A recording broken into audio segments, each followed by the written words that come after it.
We're good. Hello, and welcome to the 42nd episode of the Destiny Community Podcast. You're probably wondering why I'm talking quick. It's because the beta is out. Everyone have a quick moment of hype. Oh my God! Okay, shut up. Shut up. There's too much to talk about. Okay, let's get into Boom. We're going to have a... Okay. Hello, everyone. This is the Destiny Community Podcast, brought to you by Blue Microphones and Headphones. And this week, the beta is out. Yep. And It is out. We can play it. It's in our... Oh, yeah. Sorry. I'm not playing it right now because my monitor is taken up by your guys' faces. Right? Damn it. And I'm not happy about it, to be honest with you. I'm a little begrudging. Let's get this one out. I was trying to figure out a way that I could put the game just in this tiny corner so I could still play while we were... Right? Picture in picture? Yeah. Oh, picture, yeah. There you go. If there was a patrol version, like if I could go play patrol, I would probably have it open on my second monitor, and I would just be glancing over, and then I'd slowly turn this way for the entire podcast. Yeah. So then I could play and go explore patrol. But you know what? There isn't patrol. Do you think there should have been? So what we got in this beta is much more limited compared to 3 years ago, right? Because we got one strike, we got one story mission, we got 2 modes for PvP, and on Sunday we'll get to go and explore the farm for an hour, the social space. Yeah. Do you guys think that this beta is doing its job as a beta, and do you think it's doing its job as a marketing device? Yeah. No. The prime purpose of a beta is to kind of test things out a little bit, right? Mm-hmm. And, if there's any major bugs, the community will definitely find those. If there's, balancing things that need to be reworked, if they need to confirm some of the stuff that they were talking about internally at the studio, that can probably help confirm that. At the same time, as a marketing tool, this one, I'm not too sure how it fares as a marketing tool because there's not a lot there. Mm-hmm. Marketing tool is kind of... I think it's better for testing. It's really good for testing. Really good for Let testing. me argue that for marketing... It may be hitting the mark because if you think about it, tomorrow everybody who hasn't pre-ordered the game is going to get a chance to play, right? Yeah, and they know jack diddly squat about Destiny. They know jack diddly squat about Fresh it. Maybe meat. some of them do, some of them don't. So some probably didn't want to pre-order. They wanted to just wait to play. All right. Well, what I'm thinking is that if you're seeing the game and it's very streamlined, there's not a whole lot of options. They don't get into the confusing parts of like builds and stuff like that. It's just pretty straightforward. It gives you one variation of an option or two so that you're not confused. What do I do next? It's very linear. I think you're going to get a good taste of the game. So here's my concern, Pope, is that what I played of PvE, I absolutely adored. But most of my questions about PvE, mostly about like how much content is there going to be and what am I going to be doing, what's the investment system going to feel like, and all of that stuff that I'm very concerned about in PvE, none of that stuff was addressed. I am very into the story. I'm invested in this story right now because that first mission really gets you fired up. Yep. I think it's perfect, honestly. I really do. Yeah. Because the majority of people that I talk to are insanely hyped about finally getting their hands on it in September 6th. And that's what it should do. Like, I shouldn't be walking away from the beta going, well, I guess we have that to look forward to. Because it makes me play it and go, oh my God, I cannot wait to break into this. Like, if you bring in 3 people in the strike, you can actually explore that area around like a mini patrol zone. You can have like that enemy moving against each other type of thing. You can see the Fallen look redesigned and cool. I mean, not like completely redesigned, but they have new artwork and there's that new invisible Fallen guy. Yeah. What is he? The Warden? Is that what he's called? Marauder. That's what he is. Oh my God. Yeah, and they look different. They're Vandals, but with like a different outfit and all that. I was like, oh, it's so cool. For me, it makes me incredibly excited to play more of it. And I think for the majority of people as well, they play like I said, that mission is incredibly detailed and has a bunch of story in there. More story than we've ever had in a single mission, honestly. Right? Yeah. If you can about as much story and cutscenes were in that one mission than there were in like all of Taken King. Yeah. And it surprised us too, because we thought we were gonna get the same thing as the DRE, but actually there was extra stuff in here that we'd never seen before. We saw the cutscene of the ship flying in, and you talking to your ghost talking to you as a guardian. Yeah, you don't talk. And then at the end, we had heard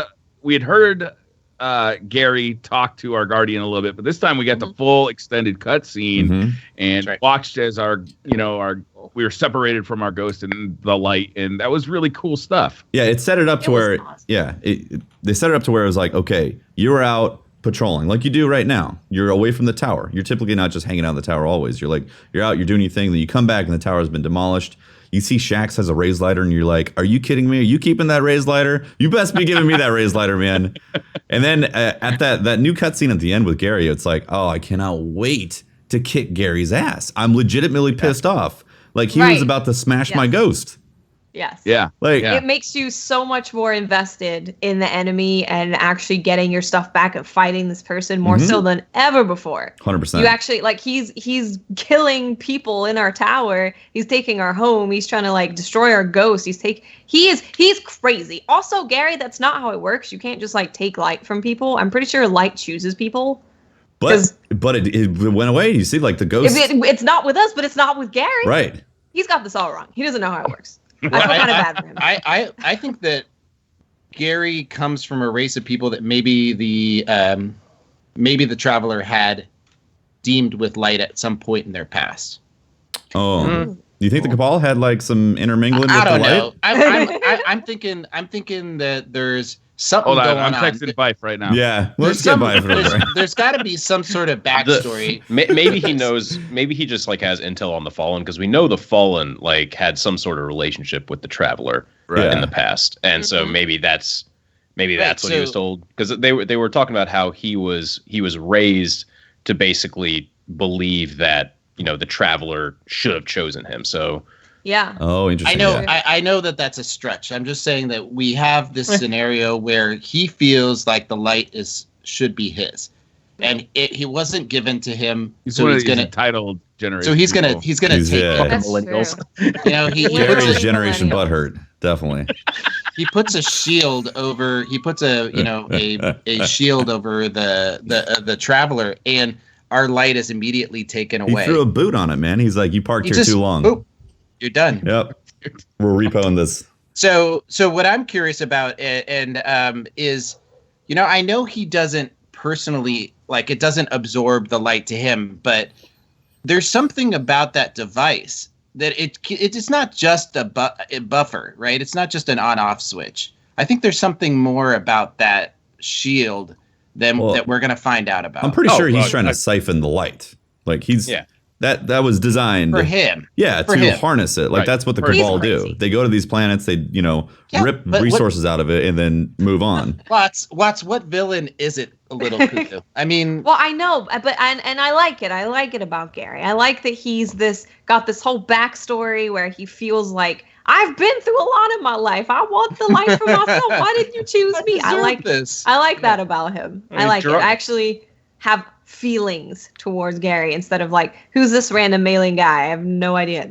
Random dark blob, it's a enemy that actually has motivations. You're like, oh, okay, this guy, I understand why this guy wants to destroy the Traveler. It's something we got a taste of with the Taken King, right? It's we started to see a little bit of that with the Oryx, and it would have been nice if it was fleshed out more with the Oryx, but Gary seems much more fleshed out and has actual personality and motivations and motivates us to go and kick his ass. Yeah. I really hope that it's more of a motivation to just simple power grab. Well, he called us insignificant also. You've gotten fat on the idea that you can respawn. You have no fear of death. Let's fix that for you.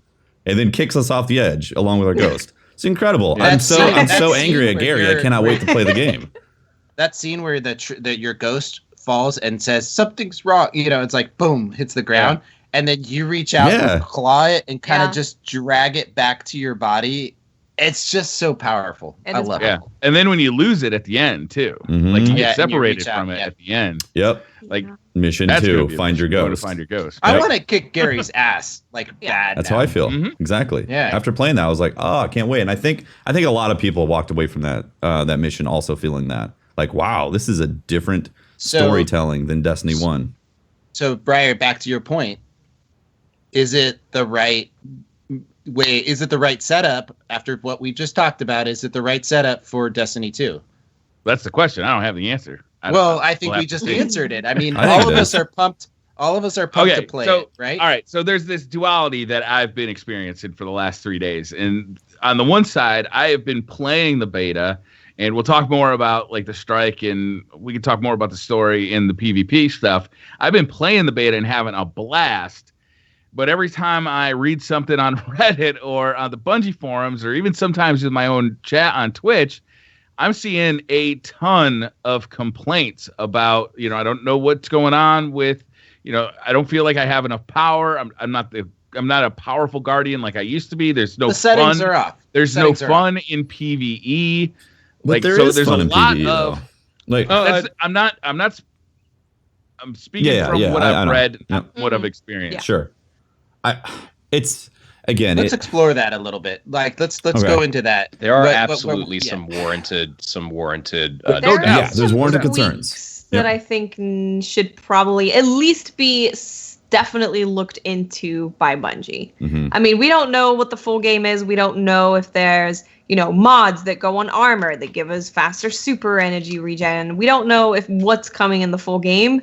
But what we have right now, and the biggest complaint is definitely about super recharge and people not being able to have fun with their super, especially in PvE, and getting their grenades slow in PvE. It's not just supers; it's the abilities and it's the power weapons. Where especially in PvE. I feel like in more PvE, power ammo would be great. They've already they acknowledged that, right? Too. Yes. Yeah, they said yes. The drops are low. They are going to change that, so there's more power ammo drops. And like I was saying earlier, we're bringing up the THWAB. Yeah, there's stuff that they were talking about internally, like power ammo. We felt like that was a concern. We were having that discussion. Oh, community has more than confirmed that suspicion, and so they've already commented and said, yeah, okay, that's something we're going to address. Yeah, we're playing a build that's months old. Oh well. Also, I think we can agree that say 90+% of the people talking about these concerns are veterans of the game. They're coming away from Destiny 1 with fully decked out characters with all end game loot and exotics and everything. And so, if you walk away from peak Destiny 1 PvE, where you're the essentially age of triumph. Literally the age of triumph, godlike PvE experience, and then walk into you hit light level 200 and level 20 and you have some legendaries and you got an exotic, but you're not done. You never even rated yet type of guardian. Of course, you're going to be weaker. You're not going to be as powerful. There's going to be like they're giving you like the middle ground experience. They didn't want people to experience the beta in like, hey, I just started the game. They wanted to give you the experience of what is it like after you spent maybe 20 to 40 hours in the game and have your supers. So what concerns me, and I got to be honest with you, like this is I enjoyed the strikes, and I enjoyed the strike. Let's talk about the strike specifically. I played it. It was fun. The enemies were interesting. You land and there's this war going on between the Cabal and the Fallen. If you stay there for a while, you get to see all these different new enemies. It's really exciting. Yeah. So the guns feel solid. I didn't get my heavy my power ammo often enough to really feel like it was cool to use it. Which was concerned, which was addressed. Needs a little bit of a, but more importantly, I didn't feel like I had space magic. You know what I mean? It just, I needed they need to up the super energy you get from killing enemies just a tad. Just well, it's like that is a long strike. It was taking on average about 20-ish minutes to kill that strike. That's Omnigul level of length for a how many strike times right did now. you get your super during Omnigul? Twice. Or as far as Destiny 2, in this strike, I'm getting it like twice, maybe 3 times if I am. 3 times, honestly. Yeah, like, three times. Okay, about right. 2 to 3 times generally. I ran one last night and I only got it twice. So it's very much a just up the amount that we can get from kills to fix a super thing. Mm-hmm. The abilities that's kind of a tough one for me because we've also seen on the DRE build that there were. I'm going to call them mods because I guess that's what it was. Like when you inspected the armor, we couldn't actually inspect it. When you highlighted the armor, you saw, oh, this decreases your class ability time by 1 second. This decreases grenade charge time by X amount. So there are mods for armor that can mess with that type of stuff. To what level those mods are, we don't know. If there's we don't know if there's different qualities of mods to lower that further. That being said, 90-second base or whatever it is for like grenades and melees right now, it's kind of rough. A little on the long side. It's a little on the long side. Yeah, I think that's a fair assessment for the most part. So I have this picture in my head of going into a raid in Destiny 2 and having raid encounters that Bungie can control much more finely. They don't have to worry about us abusing like maximum DPS stuff like Night Stalker and bubbles to 2-phase axis or even 1-phase axis if they control how often we get those supers. If they know that Guardians are only going to get those supers once per Guardian during this fight, then they can control how fast we can actually do DPS to these bosses. And you can see that when we fight the Mind at the end of the Nessus Strike, right? Is that you might have 3 supers go off, but you're not going to be, just absolutely crushing that dude with your, with stuff that would happen in Destiny 1. So on that side of things, like I could definitely see there is a benefit to having less supers, less abilities in PvE. And when I'm running around and just shooting enemies like on the top level before I go into the boss fight, I'm actually having fun because I'm switching between submachine guns for close range and scout rifles for long range. I like the dual primary system for that because it feels like I now have more choices, right? I'm not restricted to which primary I want. I get to have 2 choices there. Right. Yeah, I feel like there's on more just choice. a fun level, like on a just having fun level, there's definitely something wanting in that strike. I think I know what I don't it think is. I saw it at the DRE because at the DRE it was the first time I'd seen the strike and it was spectacular and there's this drill thing moving around. It's like, oh my God, it looks amazing. Yeah. But after repeated playthroughs and having a little bit of time since the DRE, like I could see there's something missing that used to be there in Destiny. It's not there in Destiny. I think that is in general. One thing that I feel like everyone can kind of echo this.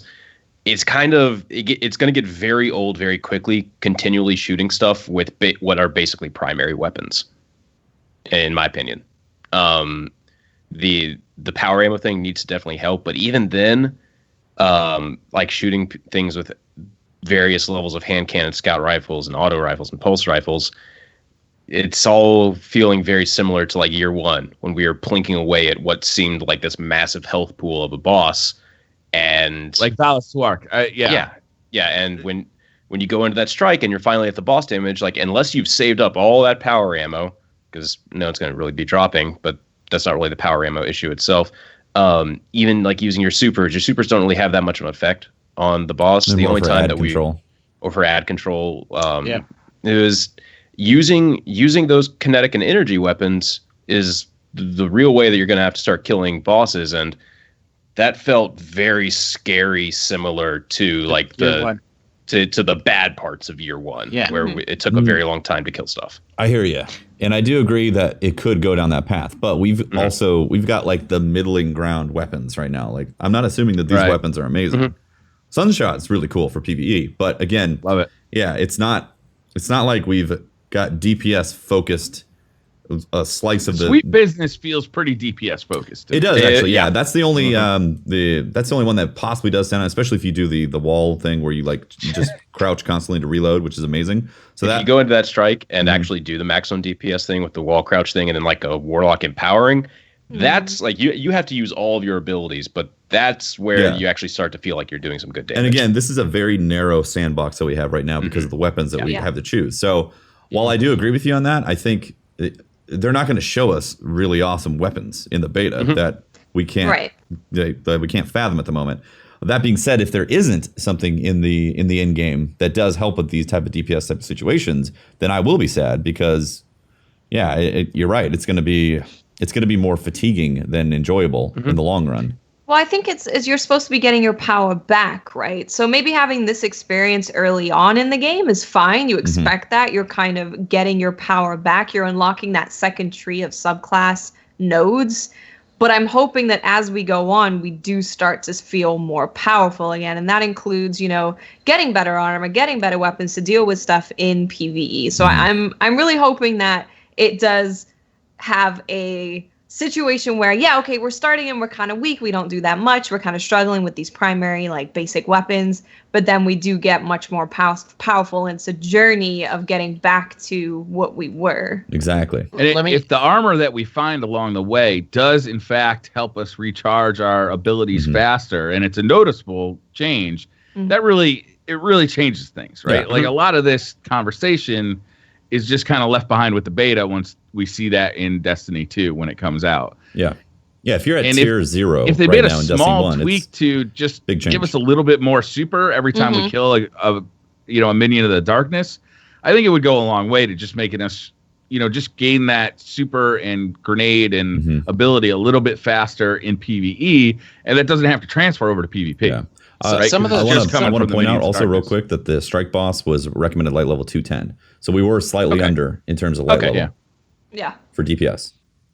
I want to point out that for us, going through and playing the beta right now, I mean, I see some conversations in the chat that are sort of reminiscent to what you're seeing on Reddit and Twitter and different places.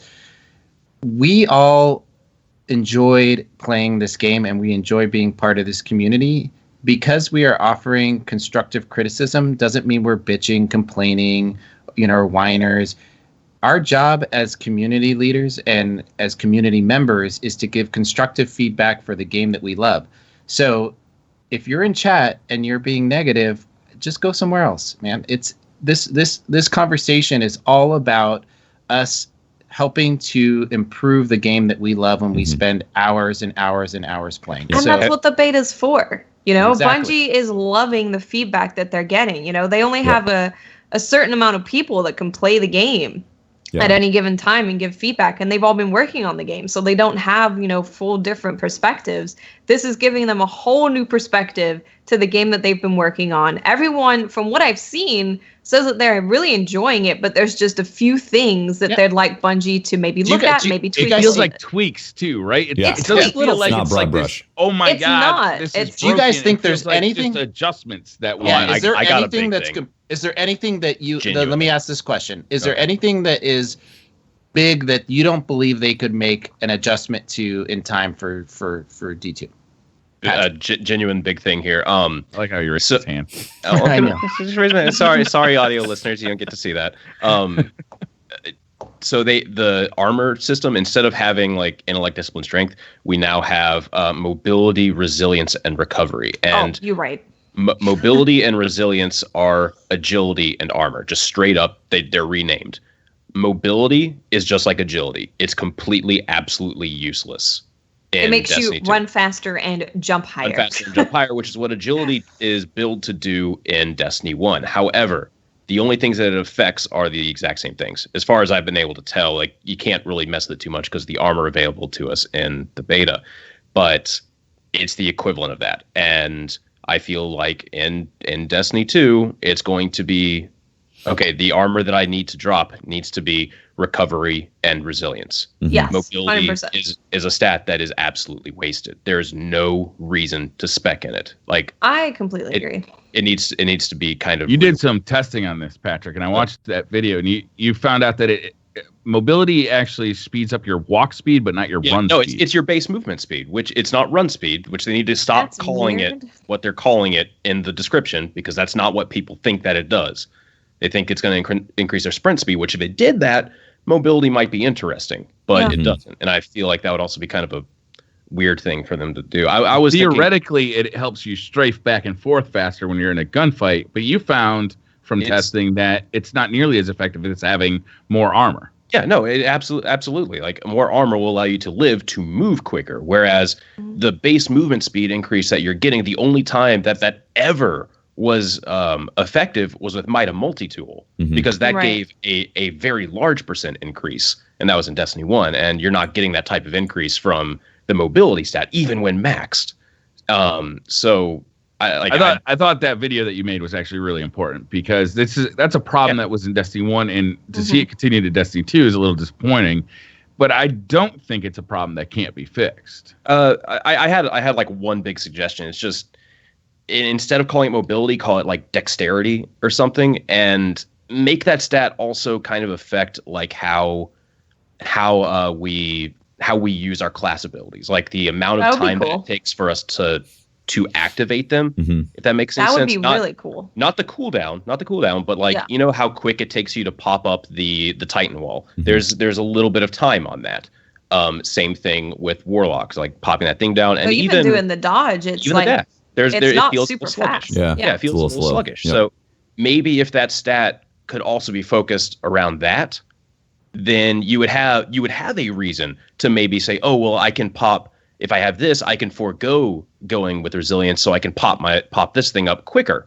Do you foresee a problem with just having sprint speed being increased? Kind of. It's not super useful, right? I would much prefer to get my health back like way faster than sprint faster. Recovery is king right now because you get taken out of fights so easily right now if your recovery is low, and you just have to back off. And then a lot of people know it too. They could just chase you down and you just get a little bit of damage hit and your recovery is reset again. Let's stick with PvE for a little bit before we get to PvP. Yeah, I agree. Also, I want to say we didn't really we talked a little bit about the strike, but I just want to bring it back up again because that strike sets the bar for me for Destiny. I think it's the best strike I've ever played when it comes to Destiny's history. I agree. And it's gorgeous. I agree with that. Like the graphics, like finally getting a chance to see it in my setup, my home environment, and then being able to play it and just go through. That mattered. Yeah, that mattered for sure. Have my controller, all those things matter to me. Just take some time and go through the strike. It's incredible. The sound design and the art on what they've done with Nessus, it's next level. Like I cannot wait to actually explore that planet. And then feels so much bigger. Exactly. Like so much more. It feels like you're going on an adventure, right? Yes. On the strike, it feels like you're having an epic adventure. Yeah, it's awesome. Yeah, we're used to these adventures being set up by raids and to have that experience. And now we see that in a strike. It makes me think, man, I hope there's like 5 or 6 more strikes that are as good, if not better, in that same size. And then it puts the raid at another level too. Like if they're doing that in a strike, it does. It sets expectations for a raid. Yeah, if they're doing that in a strike, then that raid is probably gonna make me like go comatose. It's gonna make you cry. I'll be like, there's a couple things. There's a couple things that I wanted to see in the strike that I didn't, and maybe I missed it. But I wanted to see us have an example of NPCs fighting alongside us. I was hoping to see the Crucible Shaxx. I feel like that's robots. more likely to happen in the story missions than in strikes, which you're going to replay, which you're playing like in a matchmaking scenario. Well, strikes are part of the story. They're just plucked out for this thing. They're also something that you play in like this matchmaking scenario where you're not really moving at your own pace. You're moving with a group that you may or may not know. True. Right, I understand that, but I wanted to see. I was hoping that we would get sort of some confirmation that NPCs would be playing alongside us, and we didn't see that. That's all I'm saying. And I'm not saying it doesn't exist, but I was hoping to see that in there, and I didn't. I was also hoping to see that we would get some. I guess there is dialogue, there is some interaction. There's actually a lot of dialogue, and it changes every time. That dialogue, I think, is actually really cool. I think it's a little, it's outside of what we know about Destiny. But if you go and listen to, I think Mylan Games actually did a great video about the strike, where he actually explains exactly what is going on in that dialogue, and it gets way more interesting with context because it's a little bit weird not having any context with that dialogue. I almost wish they hadn't included it into the strike at all because it's a little bit, you don't really know who's talking. You don't really know the context of what's going on. But once you do know, it gets a lot more interesting. And shout out to Mylan Games, who did a great, I think the video was like 5 or 6 things you didn't know about the Inverted Spire strike, and it's worth watching. I just wanted to talk about the stats again really quickly before we move on to PvP or whatever we're going. The issue comes again with hunters and speccing, like getting good specs, because it's actually much harder for a hunter, at least in the beta, to run resilience recovery. Whereas on my Titan, on anyone else, I can have 4 resilience, full recovery, like no mobility. Is that just like I feel like that's just a selection of armor that's available. It to us might right be. now. That's what I was thinking too. But also, even if that's not the case, hunters are still supposed to be this agile, fast class. Like that's supposed to be their thing.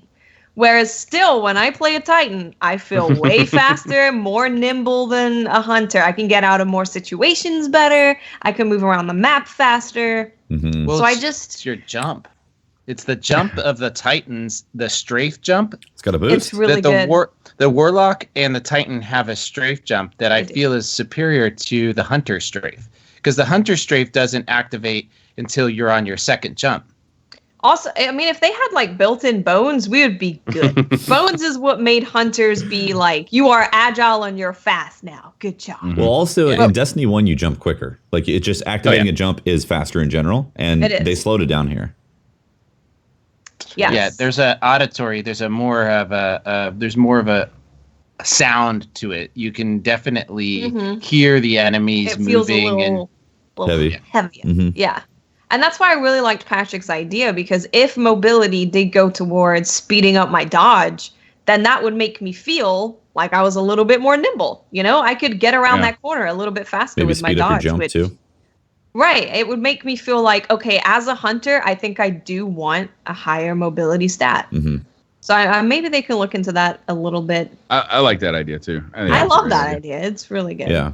I wanted to talk a little bit about the boss at the end of the strike. Yes. Because I Uh, found that boss to be actually really interesting because we're so used to having these static bosses. In this like one arena, the Nexus Mind I think is a good, good example of this. Or, many of the bosses in Destiny 1 just kind of stand in one spot or have like a rotation of like they're tethered to small a very place. specific path. Yeah. Generally. Where this guy, he kind of starts off that way at the beginning of the fight, and then the fight progresses in different stages. And by the end of it, this guy is walking all over the place. Like there is not. can't get away from cover. him. No, there's not a piece of cover. If you're the last Guardian and your 2 fire teams are down, that guy is on you like glue. Yeah. Like he is all over you. Now imagine that as a Nightfall. Yeah, that's gonna be a tough Nightfall. Yeah, It's cool though. but I really his design like also, that a lot. Again, his design it's like if Atheon looked like that, I'd be like, wow, this is amazing. So he looks like a boss from a raid. Again, like the design level is next level with all these strikes. It puts it on a different level from Destiny 1. Have you guys played it in 5 or 4K yet? Have you guys? I have seen it in 4K. I've seen it, and I'm playing it in 1440 right now. Yeah. But I gotta say, we've talked a lot about 60 frames per second. This is the best 30 frame per second. As far as smoothness goes, this is the best I've ever seen 30 frames per second. A lot of people Like, come it in and is- say, "Is this 60?" It is so smooth. It is good. It is amazing, and it looks fantastic. I've been playing on a 4K monitor. At 4K, it's not a native 4K. It's some resolution between 4K and and it's got like the checkerboard rendering or something like that. I don't know all the technical details. I'm telling you, it looks amazing. If you have a 4K TV and don't have a PlayStation Pro, or the Xbox One X is coming out soon, like it is worth the upgrade if you're a big Destiny fan, because it looks stunning. And it looks absolutely and stunning. You're not planning on playing on PC, obviously, right? At 1080p at 240 hertz. Oh, is that right? I'm just saying, if you're not planning on playing on PC, then yeah, it's worth probably going to 4K at 30. Yeah, So, I mean, it really does look nice. I mean, if you're going to play at 30 frames per second anyway, might as well have more 4K pixels, is- right? oh, it just looks absolutely stunning. Yeah. It looks great. really good. Yeah, I noticed that too with the engine. When we played it at the Dre build, I was like, this feels more consistent on 30. And that's when I first realized that Destiny isn't a consistent 30. It's a jittery So- 30. It is a jittery 30. Uh-huh. That's right. The frame timing is a little bit up and down. It's not much, but Yeah. it's a little bit. It's enough to create agitation. And when you watch Destiny 2, most of the time it's locked. There's a few times in PvP that I noticed where like the first death in PvP has a very large frame hitch associated with it. I think that's a different thing. But like when grenades and stuff are going off, I can notice some frame jitter Okay. that happens. Yeah, that seems Yeah, like Are a you straight playing up on a bug. PlayStation Pro or a base PlayStation? Pro for me. Yeah, so I'm playing on a Pro at 1080p, And again, it's like a very locked frame rate unless a lot of PvP things are going on. I have a feeling network data can also throw that jitter. You know, the physics engine is running off site, right? It's not running on your console anymore. It's running on a server. Yeah, exactly. So maybe that's part of the frame timing as well. Could be. Can we go back to talking about PvE and our experiences? Yeah. I got a question. Sure. Yeah, I was hoping that we could talk about the we went through the story mission, we went through the strike, we talked about how maybe some of the things that were different, some improvements that we could have in the game. Is there any other like elements of that strike, like the sandbox, how we felt in that strike that we felt could improve? So you guys know I play a lot of Hunter, and I'm kind of very, very jealous of the lot of group utility from the other two classes. Class abilities are nice, aren't they? Yeah, I don't believe that you're actually jealous. With you. No, I legitimately am jealous. Definitely a I front. legitimately am jealous that, like, you know, your class ability is more like a flagpole that you plant in the ground. And you're like, come here, look how useful I am. And, you know, Hunters, you have that utility, but it's more like it's not going to be noticed. You have this buff that you can give, or in the other gunslinger tree, you have... Because you guys are a bunch of selfish players anyway. You know what is noticeable and awesome is when you're flipping around on the floor and punching things, and then you can flip around on the floor again and punch another thing. Oh, it's fun, wasn't it? Be a floppy fish in the Vex milk, punching and rolling around. That's when it's great. But yeah, like the group utility of a Hunter just feels almost... It's not present enough. There, to the point where, like, I kind of want my class ability to do something for the group more than just keep up my damage. What could they do though? At this late in the game, what could they do? What about when I floppy fished, I reload all your ammo? Conveniently. Whoa, that would be amazing. I already have, I've already written down ideas and stuff for that. Let me find that shit. Because I'm trying to think of, like, what can they do. It'd be so much better now? if you had that document open when you started the... When I floppy I actually have it, but halfway through. It's a 2-page document. I gotta find the paragraph in here. Okay, so like a simple thing would be if you are the marksman dodge, you could provide a reload aura, just like basically. So Chains of Woe, it would give you like 1 to 2 stacks of Chains of Woe. So that way, if you are a gunslinger with that already spec'd, you can help keep that up during a time period where, you know, maybe you're working on killing them. Share that with your teammates, like it's like yeah. So like Chains of Woe, you already get that from getting precision kills. So maybe if you use Marksman's Dodge, it would give you like a stack or 2 of Chains of Woe as well. For Gambler's Dodge, like if anyone is in the present vicinity of you doing said dodge, it would help buff their melee and grenade regeneration. Something like that to have a more physical, you know, present impact on your group would just go such a huge way to overall viability for Hunter, because Arcstrider, the only group utility that I could find in anything for Arcstrider was the punch that disorients things. That is the only piece of group utility Arcstrider has. I could be a distraction, flopping amongst all the bad guys. I mean, aggroing hard. So best aggroer right there. Right? Yeah. They're just dazzled by the lights and the... bedazzled by the electricity. You are impressive with your ballerina style. Yeah, you're being a mall ninja, which is exactly how I felt most of the time with Arcstrider. Well, hopefully... You know, hopefully we get these third subclasses at some point relatively soon. Hopefully we don't have to wait a full year for them. And hopefully, you know, the Night Stalker in some way returns or is rejiggered to allow for the Hunter to have group utility again. I mean, so can we talk about each one of the classes then? Like that we played? Okay, so here's my question. I want to know from you guys, what was your favorite subclass for PvE? Because it's different for PvP. I only played one in PvE, so I don't know. Oh, you didn't play the others? I played all of them. I played all of them. For me, it's Golden Gun. For PvE, it was Golden Gun. I love the 6 shots. I love the dodge that allows me to automatically reload my weapon and just continue firing again. I love the new strafe jump on the Titan and the Warlock, but I still love the Hunter jump. Like, it's just, to me, the most natural jump. It's the most video game jump, you know? Okay. To me, it was I had the most fun playing PvE with my Hunter. I did like floppy fishing and punching. I mean, Patrick saw that. Patrick was like, you're wow, like, you can do that? I'm like, yep, you're punching all the ads over there. Boss is there.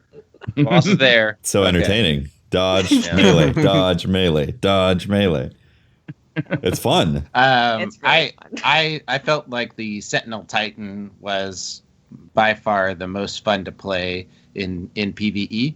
I really enjoyed jumping up in the air with my super and throwing down the disc, pressing L1 and throwing the shield down and having it ricochet around and then running in because it's still up for a while after that and just smashing the hell out of everything. Bashing, shield bash. You got so many options as a Sentinel. You can pop that bubble. You can run forward with your shield out in front of you, just blocking bullets while your teammates run behind you. It gets big. Yeah. Yeah. You can shoulder charge. You can throw the disc. I mean, you just got so many options. I changed my answer. It's nice. You going to Sentinel? Wow. How about you? Oh my Holtz? God, it's so much fun. Are you ready for this? I'm ready. Sentinel. Yeah?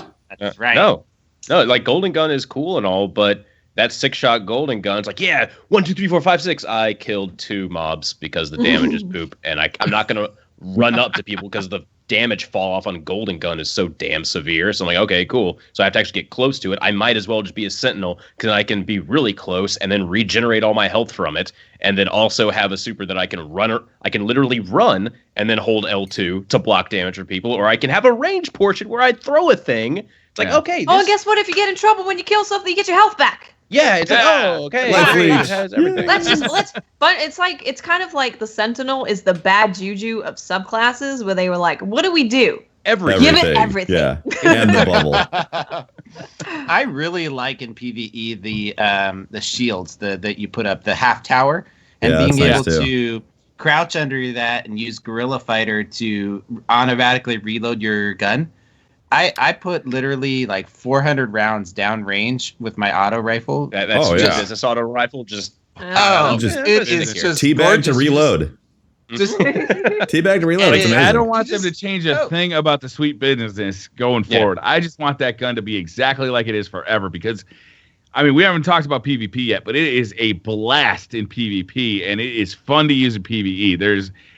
It's the most fun exotic that I've gotten since like year 1. Yeah, before we talk about weapons, I actually have a different feeling about the most fun subclass. You guys were talking about, I mean, yes, it's fun, but I feel like you also were erring on utility at the same time. Sure. For me, pole dancer in PvE, not PvP, PvE is by far the funnest subclass to play. It is It's fun. really fun. By far the funnest. So yes, you can do floppy fish. You can bounce around, flop, melee, and like it gets very disorienting, but it's still fun. Once pole dancer is up, oh my God, that is fun. I mean, the combos are amazing. You can clear out a whole the smash is cool. Well, it's a smash, and then you vault over ballerina. The helicopter. Yeah, the helicopter thing. You jump up, slam the ground, then you're like, and it sounds like you're a Jedi. Like, I mean, come on. Yeah. Who does not want to be an actual Jedi because they in Destiny? It's amazing. Ability too. They do, yeah. It's super important because otherwise you're just like swinging your pole around and you're not doing anything. I wish they threw like some fighter moves into that.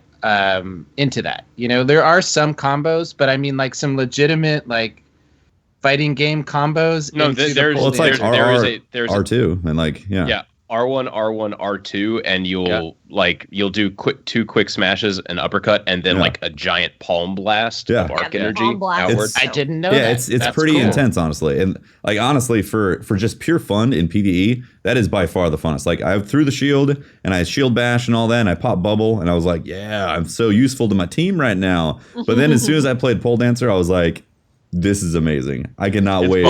I cannot wait to be a pole dancer in PvE. And you can use the infinite super glitch and just do it all the time. It's great. It's fun. It's great. So some of the problems that I had with using the Arc Strider is that it did not produce the orbs that I felt I needed to produce. None of them do. Yeah, did any of them do that? The Sentinel Titan, and I was putting it up 4 or 5 orbs. Even when you do make a ton of orbs, you get like this much. Yeah, they're like really small. They're like Telesto orbs. They're like fake orbs. They are. They are. Seriously. They're the baby orbs. Yeah. I really like that. That's one of my favorite things to do in strikes is to chain supers. and to really work with your teammates. We went back to our first initial question, and I was talking about how they needed to bring the space magic back. Mm-hmm. That's what I'm talking about. I want to be able to help my teammates build orbs to be able to chain and to create, this aura that we're badass teammates. In Taken King, one of the most refreshing parts about Taken King was going from the vanilla experience of, oh, I need to have this gun to do well, to, oh, we can all use our supers together and just have a ton of fun, like, tethering a thing and then coming in, smashing, making more orbs, so everyone's using supers. It's like, this is really cool. This feels like proper space magic. Right now, that's not a thing. So that's where we're getting a lot of the slow, sluggish feeling in PvE from, where there's not a lot of magic happening.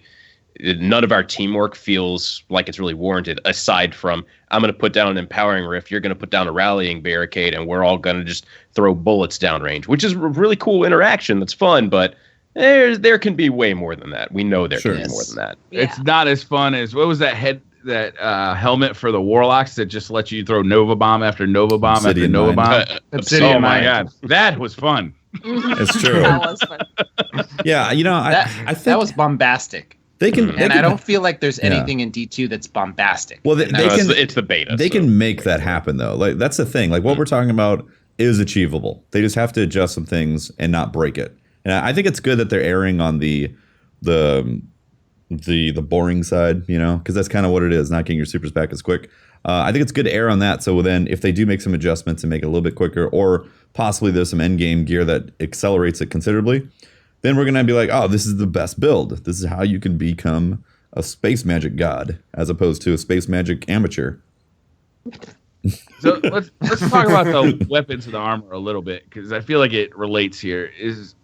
We didn't get a huge swath. Like in the Destiny 1 beta, we got to level a character up from 0 to 8 and kind of learn how it was going to work as far as like earning engrams and unlocking new stuff. You don't get any of that in this beta. What's they that? opened up like Iron Banner for us during the beta, which was crazy. They actually gave us so much. They gave us Iron Banner in the beta? I don't remember that. Wow. And you were able to get the cape. I rember being like, guys, I gotta get the cape. I gotta go. I had the cape, and I was like, this is a cool cape. Yeah. So in this one, there's much smaller selection of weapons, and you don't really earn them ever. You get drops at the end of strikes and at the end of PvP matches. There's no engrams, and it's a really limited pool. In fact, we suspect, and we can't really confirm this, that the armor sets are very restricted in that they're not showing us even all the abilities that are available on armor, like legendary armor, right? Yeah. Mm-hmm. No, absolutely. You think this is a good idea? Because I feel like it's causing a little bit of an issue. They specifically said that this was not representative of the progression in D2. They made a statement, said straight up, don't expect the beta to give you how the progression is going to feel in D2. It is just a beta to experience essentially the sandbox, as if you're level 20. Yeah. There's a lot we're not it's such seeing, an important part of Destiny. Yeah, but but I think because in Destiny 1 they hadn't shown any of that to the world. They haven't really tested any of that with the world that they kind of needed to. Whereas in Destiny 2, like they kind of know what works within Destiny. So progression, I think they're keeping closer to their chest. They're playing the cards close because they kind of know what works. They don't really need people to test it, at least. So they're testing the network connection. Yeah. They're gonna test it on the farm. The net code. I swear, every time I tune into your stream, Tefty, you're describing net code. Well, I had a lot to talk about. I know. I'm just saying that, like, that's where I went to go find out. Why don't we use this net code to transition into PvP? What did you guys think about the network connections in PvP? Started out great. Then a certain type of matchmaking started kicking in a little more. Skill-based matchmaking? You could call it that. SBMM? And then some connections got a little funky. And then I found someone from Puerto Rico. Well, that's what you guys get for being in that rarefied air where there's fewer and fewer of you. I think if you I feel so honored, Pope. Thank you. If you were crappy like the rest of us, you wouldn't get those connections. Oh, it's so good. I'm Did you guys honored. see a Titan blinking around? Yeah. No. I saw that. I saw that I one. saw a Too. Titan That was- running into a wall. I saw a hunter like shade step midair. I was like, whoa, how do I do that? I want to do that. What skill tree is that? I need it. I didn't get shot around the wall too often. There was just a few times, but a lot of it also had to do with that hand cannon that has explosive rounds. You could kill people around the corner. Which one? Better Devils. Okay. Yeah, that had explosive rounds on. A lot of people were using that, and they could actually shoot you around the corner legitimately because of the explosive rounds to get like a final kill on that. But I'd say it's a step in the right direction, but it 100% feels like Destiny 1 netcode. Like I feel like the tick rate is identical. It's that tick rate. The tick rate is identical. Like there is no change to tick rate, and I don't really think that they can actually change it that much, honestly, because it's still peer-to-peer, which means the data is going to be heavy going back and forth. There's still a lot of melee trades, and there's still a lot of primary trades. I mean, I trade. There are a lot of trades. Lots of trades. There's a lot. Pulse to auto. Like you're going to trade a lot if you're at equal skill and getting mostly headshots. So like that stuff is, while it's disappointing, it's still fun. Like for me, really fun because it's mostly a primary gunfight now. So this hasn't been my experience at all. I have seen a few, like I've definitely seen the trades, but I haven't seen what I see constantly in Destiny 1, which is, like invincible players or players teleporting from place to place, or like, I mean, the frequency at which I see like terrible connections in Destiny 1, I'm not seeing that at all, basically, in the beta right now. Well, I've had a couple of weird. What's that? The bars are hidden. I've had a couple of weird circumstances where, like, I seem to teleport through a warlock who has thrown his Nova Bomb. And I've had, like, I felt like I got shot around corners, but I was, like, just around the corner. Like, I had just turned the corner. So it wasn't like I was, like, 3 steps past the corner when it happened, To me, the netcode feels a lot more solid than it ever did in Iron Banner, especially, but like in Destiny 1, it feels a lot more fair. And it feels a lot more responsive. I understand that the tick rate is still low, but I'm not seeing like these people just warping all over the place, and I'm not able to damage them. Yeah, I'm not seeing that as much for sure. Yeah, it's for Devin. I see. Okay, well, I look at it like this: we have a relatively large population right now in comparison to Destiny 1. So if you well, I know definitely in comparison to Destiny 1, like how we've had in the past. So there's a lot of people that pre-ordered and want to get in and see how the PvP feels right now. So there's likely more of a pool to pick from. And in year 1 of Destiny 1, there was less of those type of blinking around red bar connections because it seemed to be there was more people playing. So I wonder if it's just the fact that the population's bigger that we don't see as much of those problems in D1, more selection to choose from. And as you climb the skill-based matchmaking, it gets harder and harder. Yeah. You see it more. Yeah, that's what I'm saying. You guys need to start sucking more. But should that be the case if you go into quick No, play? I'm being absolutely sarcastic as right now. I understand that you guys should have a good experience as well, but I'm highlighting that point, and I think Briar and I are, I don't know, Briar, you and I are probably, not the, top tier PvP players that we once were in our youth. No. But I gotta take a nap halfway through a match of. I know. Bro. I gotta massage my hands to warm them up before I play. So you know what? I'm not experiencing that either, and so I think we've got a really good point when the population starts to thin down and the whatever matchmaking algorithm they're using for connection base versus connection, you guys are going to start seeing. Because there's fewer people that match your abilities, right? You're going to start seeing those glitchy people. That being said, though, Pope, Iron Banner has always been like unbelievably laggy from day one. I remember the first Iron Banner, like seeing these problems, and the Reddit exploded with the Iron Lagger and all these like this. Clever this problem was around when player population was at its highest in year 1. There's no doubt about it. Even when skill-based matchmaking wasn't nearly as high as it is now. I mean, to me, this netcode feels better than it did. I feel like it I feel like the game feels really good in PvP, and I'm enjoying the hell out of it. I sat down and played on a different account with somebody else's account that maybe isn't as good a PvP player as I am, and I was pulling like 8.0 KDs, really great games, and I was like, wow, this is awesome. And then it took about 4 or 5 games for it to start catching up, and I'm like, God, I must be getting tired. No, it was like literally it started to match me up with people, and I know that happened because as soon as I talked to that person later, and they played on after me, and were like, holy crap, what did you do to my game? And it took them my matchmaking. He took them 3 to 5 games before they started to get the people they were used to. Yeah. So we know it's there. And they talked about it at the THWAB. They did talk about it. They did. Yeah. Very clearly. So they actually said, like, don't get it twisted. We gonna have skill-based matchmaking in here. It's in there. Yeah. And it's exactly the same in quick play as it is in competitive, at least for the beta. They said that the amount of skill-based matchmaking and connection-based matchmaking is the same for quick play and competitive. Also, your ELO, I guess you could say, in quick play and competitive are separate. Mm-hmm. So a lot of people so a lot of people were saying, oh, I go into control and man, it's so sweaty. It's actually less sweaty when I go play countdown. And that's because they play countdown less. Yeah. So you go to countdown, it's a little more chill in there. But yeah, they talked about it. Yeah, and I think that they're using these to adjust what we hopefully will see some changes between these 2 major playlist buckets, right? I think that they're going to be using the matchmaking different.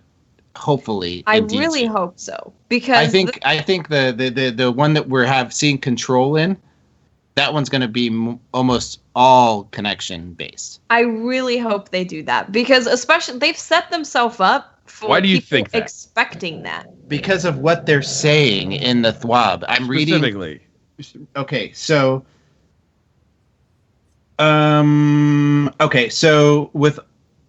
he says, we're always trying to make sure your connection is solid, while we're also sure we give you a fair a match as possible.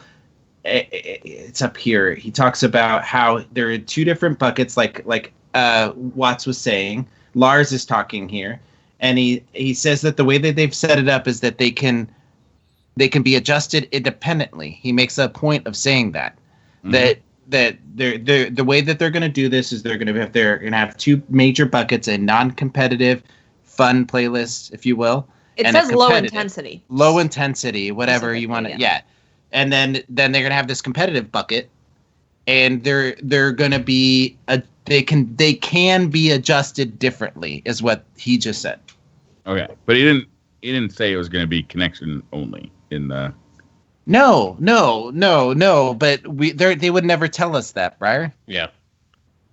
But, I don't know. I forget. I really think that they did it year 1 with Trials of Osiris. They told us exactly that. Yeah, if you're going to have game modes that are competitive and label them competitive, and then be in a different playlist called competitive, and then have an option called quick play, I would really prefer. To go in going, oh, this quick play is going to be more chill. Yes. Okay. A different experience. They are setting that expectation. Right. So we've had this conversation before. We've had it. For you, more chill means, no matchmaking, because you guys are in the top echelon of PvP players.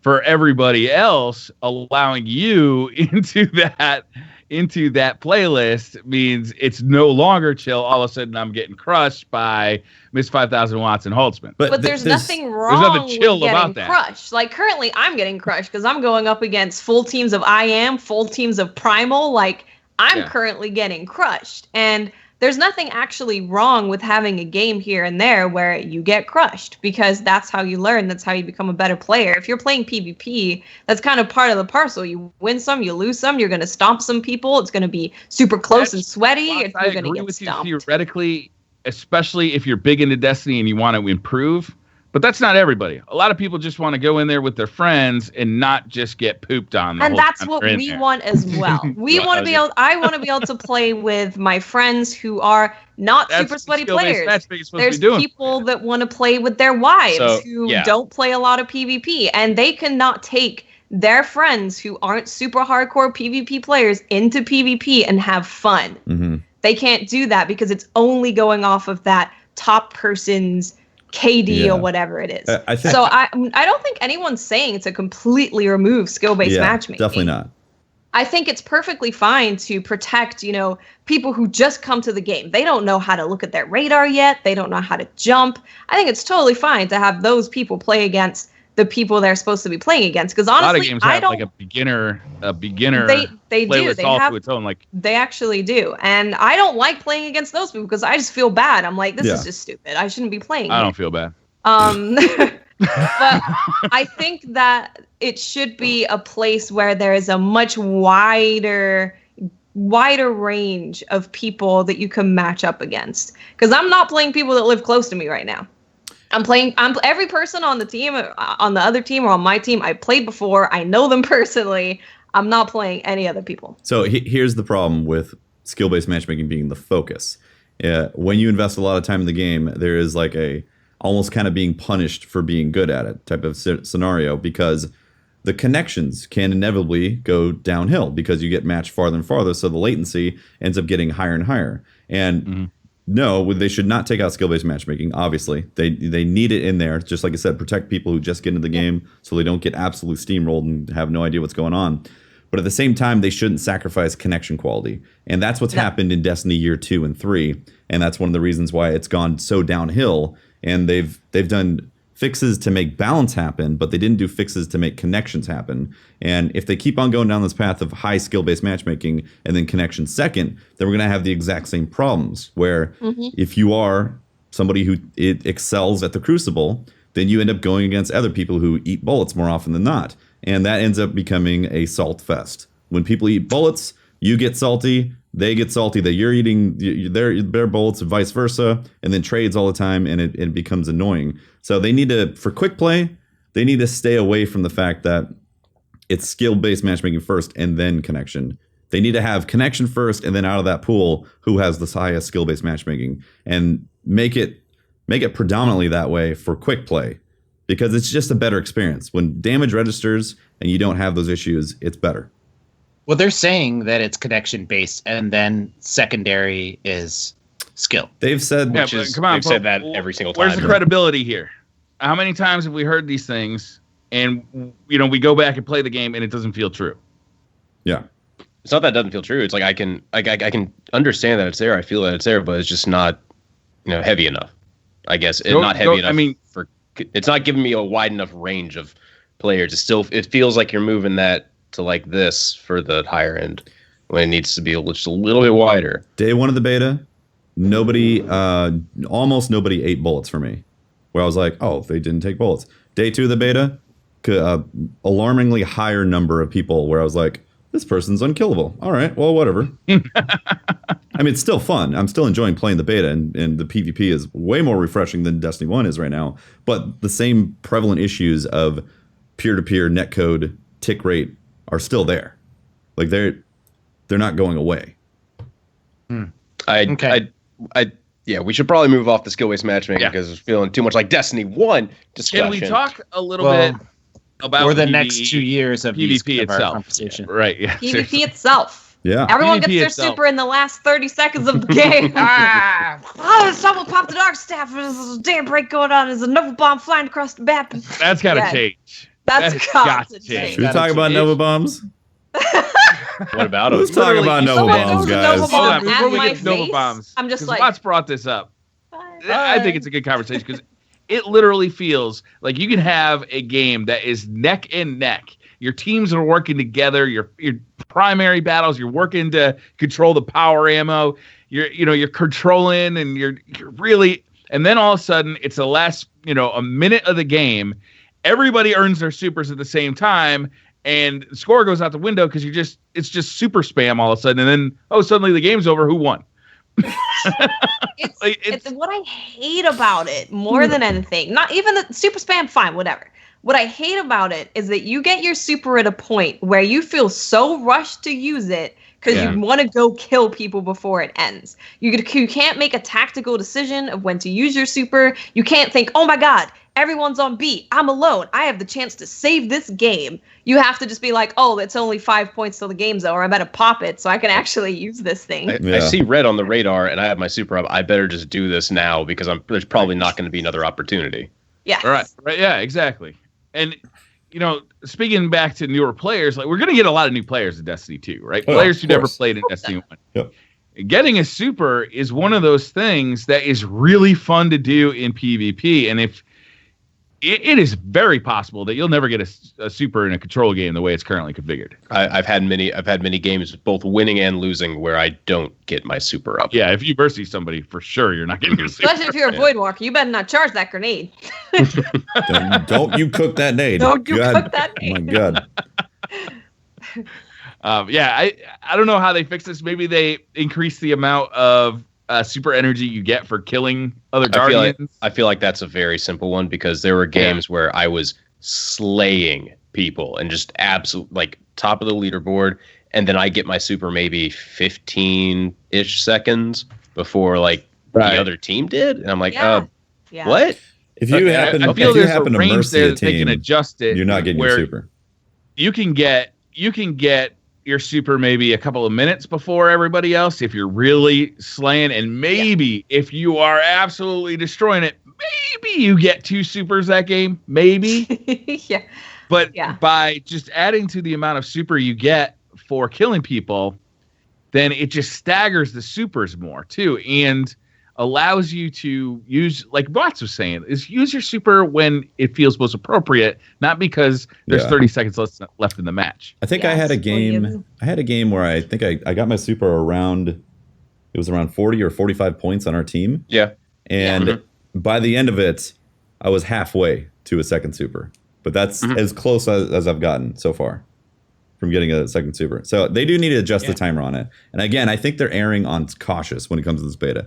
They want people to be like, they want to make it feel like you're restrained pretty heavily on this. So then when they do make adjustments, you come back to it and feel like, oh, this is so better. Because what if we were getting supers all the time and then we came to Destiny 2 and cut it back big time? And then we'd be like, what happened to the super recharge? They want us to be like, buff, buff, buff, not please nerf. This is awful. Change everything.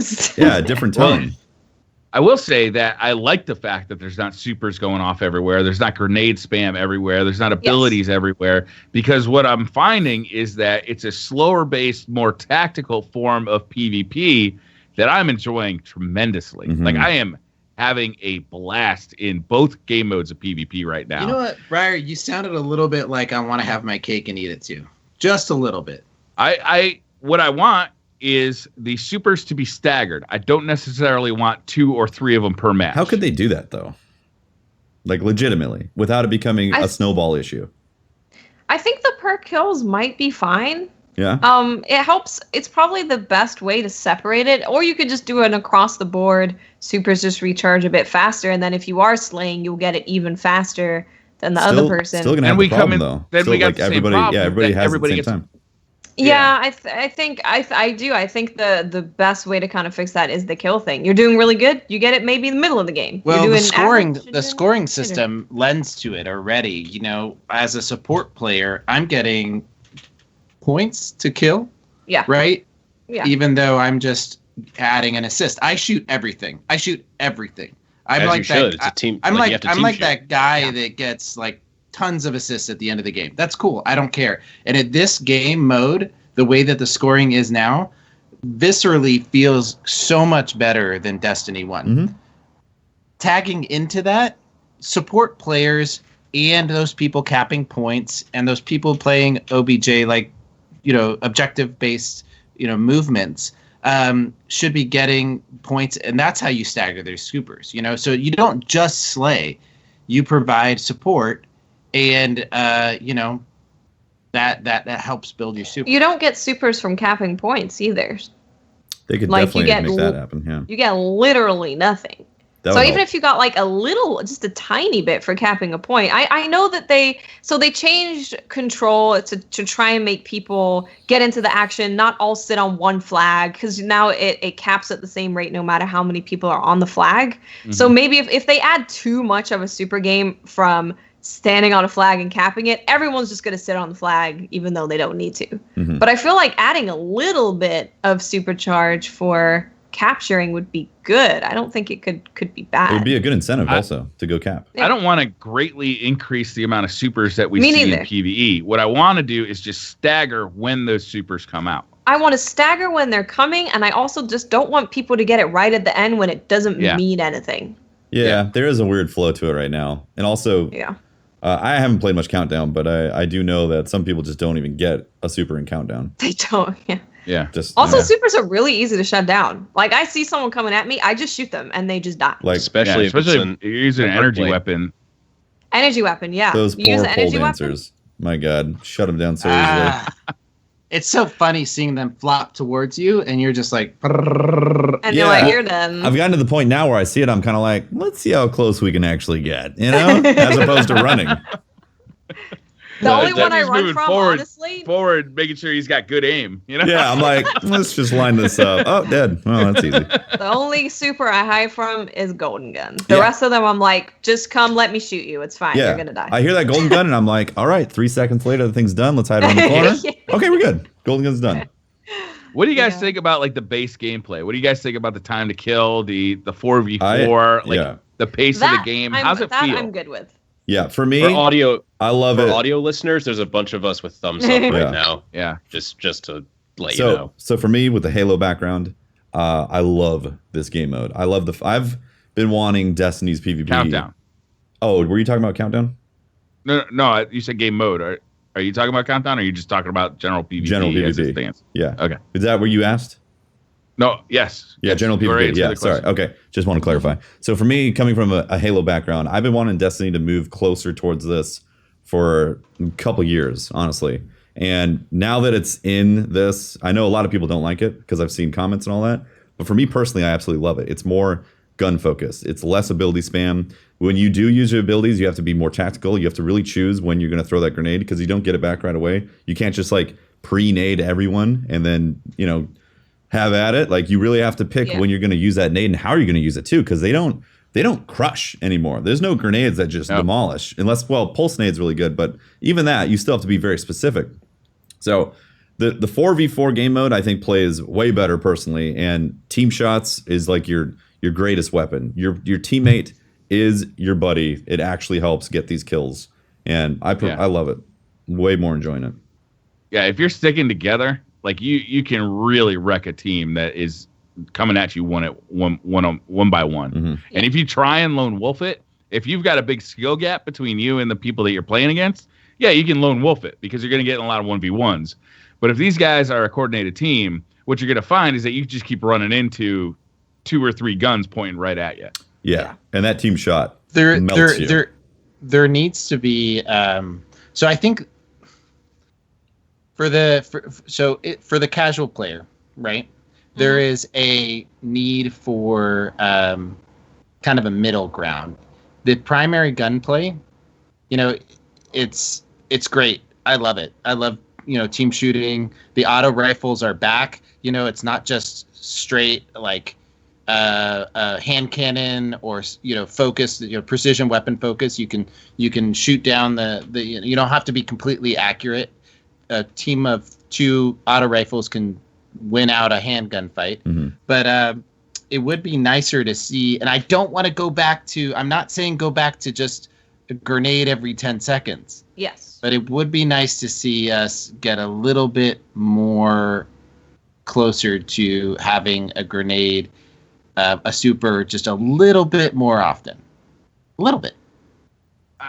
I agree with supers just to kind of stagger it, but I don't agree with grenades. I like the fact that right now our grenades are, you're going to get one every like minute and a half, and you've got to be really careful about the situation you're going to use it. You got to be tactical about it, and it's not just grenades.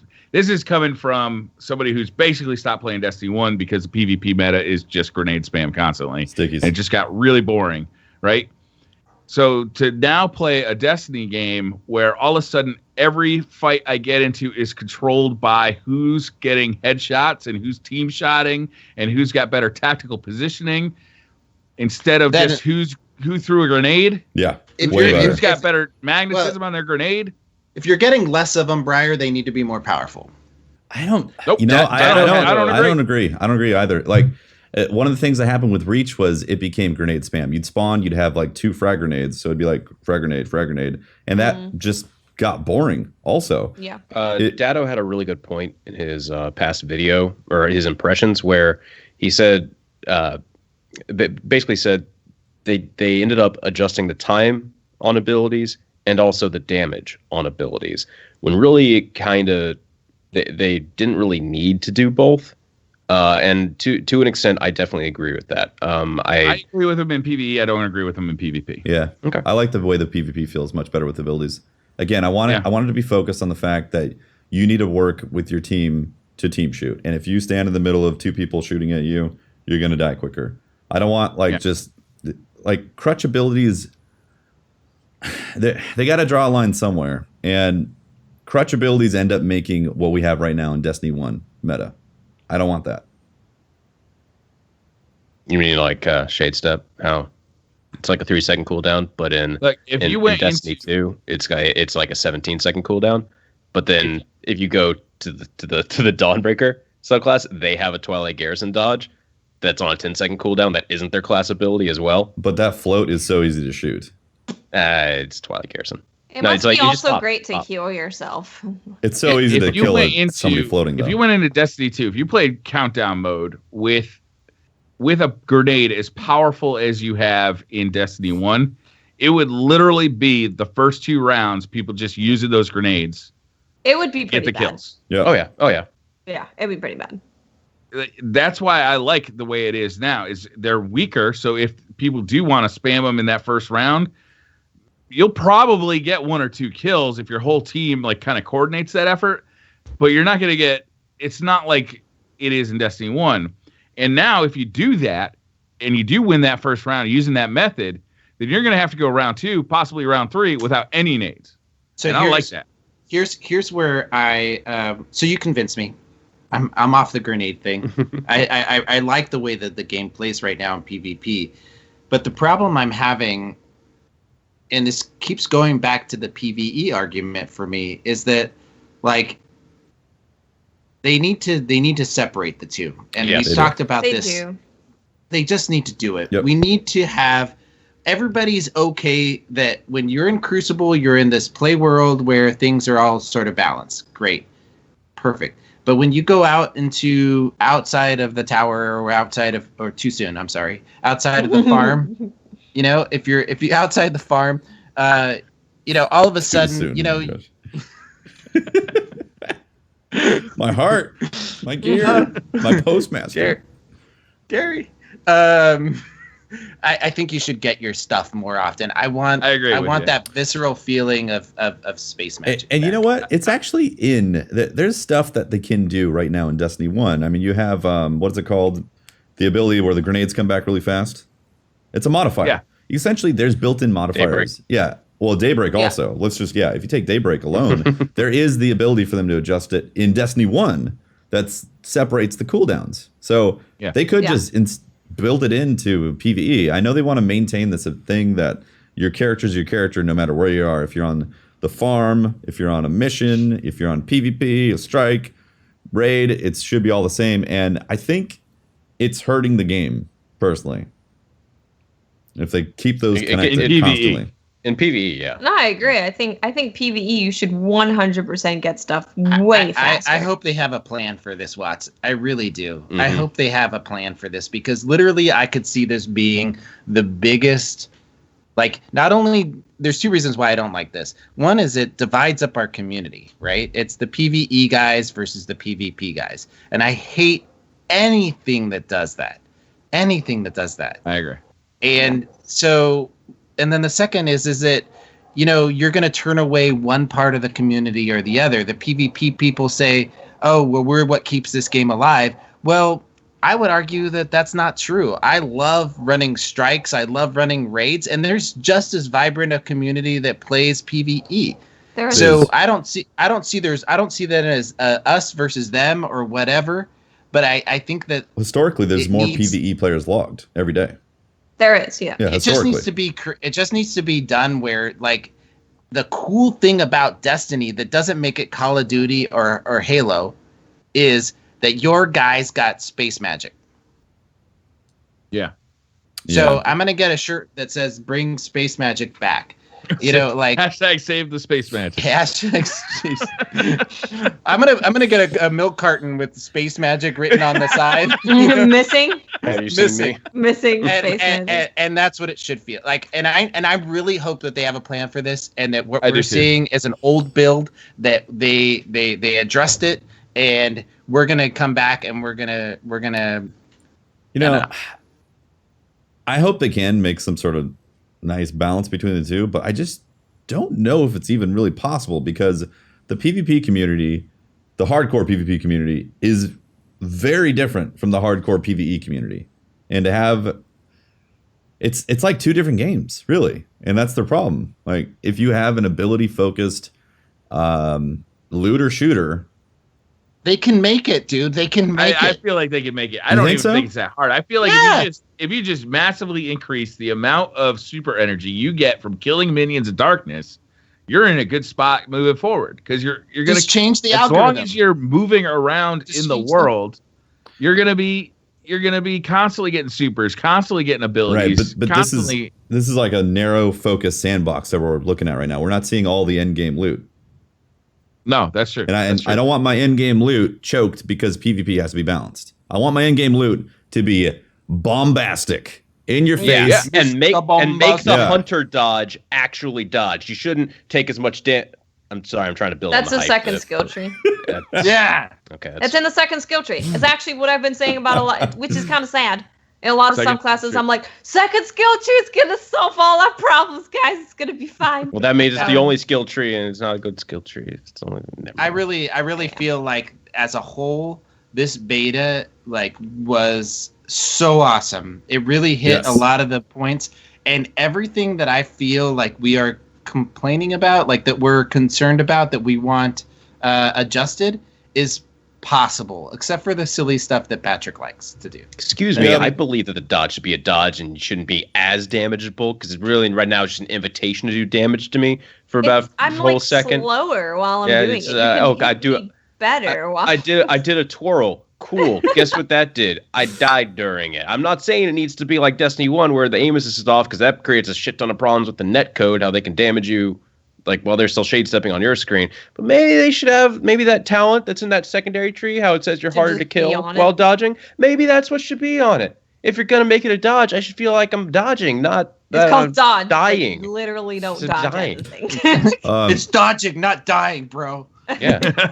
So I got the same question for you guys for PvP, because I think it's going to be different, honestly. Then, what is your favorite? Let's look at it in terms of subclass that incorporates both neutral game and the super. What was your favorite subclass when playing PvP? I'm assuming you guys played all the subclasses. Yeah. I did. Okay, for PvP. So, what do you got? I'll go first. It's definitely Sentinel for me. Yeah? There's so much to do, but there's so many tools at my disposal. Putting walls in front of places where I just don't want to get shot from. Big walls, little walls. Throw in my shield. I love the grenade options. I love the jump options. I love, I love that I have extra armor. Mm-hmm. I love, it just, the whole package feels great to me. People walk through the wall and they get damaged. Why? Right. Why? Take so much damage. Why does it take away? It's so How great. about when I dodge, you take damage from my dodge? Well, you're throwing dust, pocket sand while you dodge? Yes. Pocket sand. Ninja dust. Ninja dust. Yeah. Actually, one of my favorite things to do, no matter what class I'm playing, is when somebody puts that wall up in the middle of fucking nowhere, and you just basically you can either jump over it and shoot them while you're heading down and then melee them as you land, or you just walk around the thing and start shooting them from the side. Have you had ring around the ribs yet happen where like a Titan? Yeah. You're having like a fight and around like, the shield. you just keep twirling around the shield. I'm like, God damn it! Try to jump over, and he just walks through it. I'm just like, I'm done. There are some bizarre placements that I've seen that shield go down that just don't make any sense. People panic the abilities. It's like a panic bubble, but for some people like they don't realize that their animation takes time, and so it's just. Well, what I like doing is like if you're on B in control, I can't remember the name of that map, but that map is cool.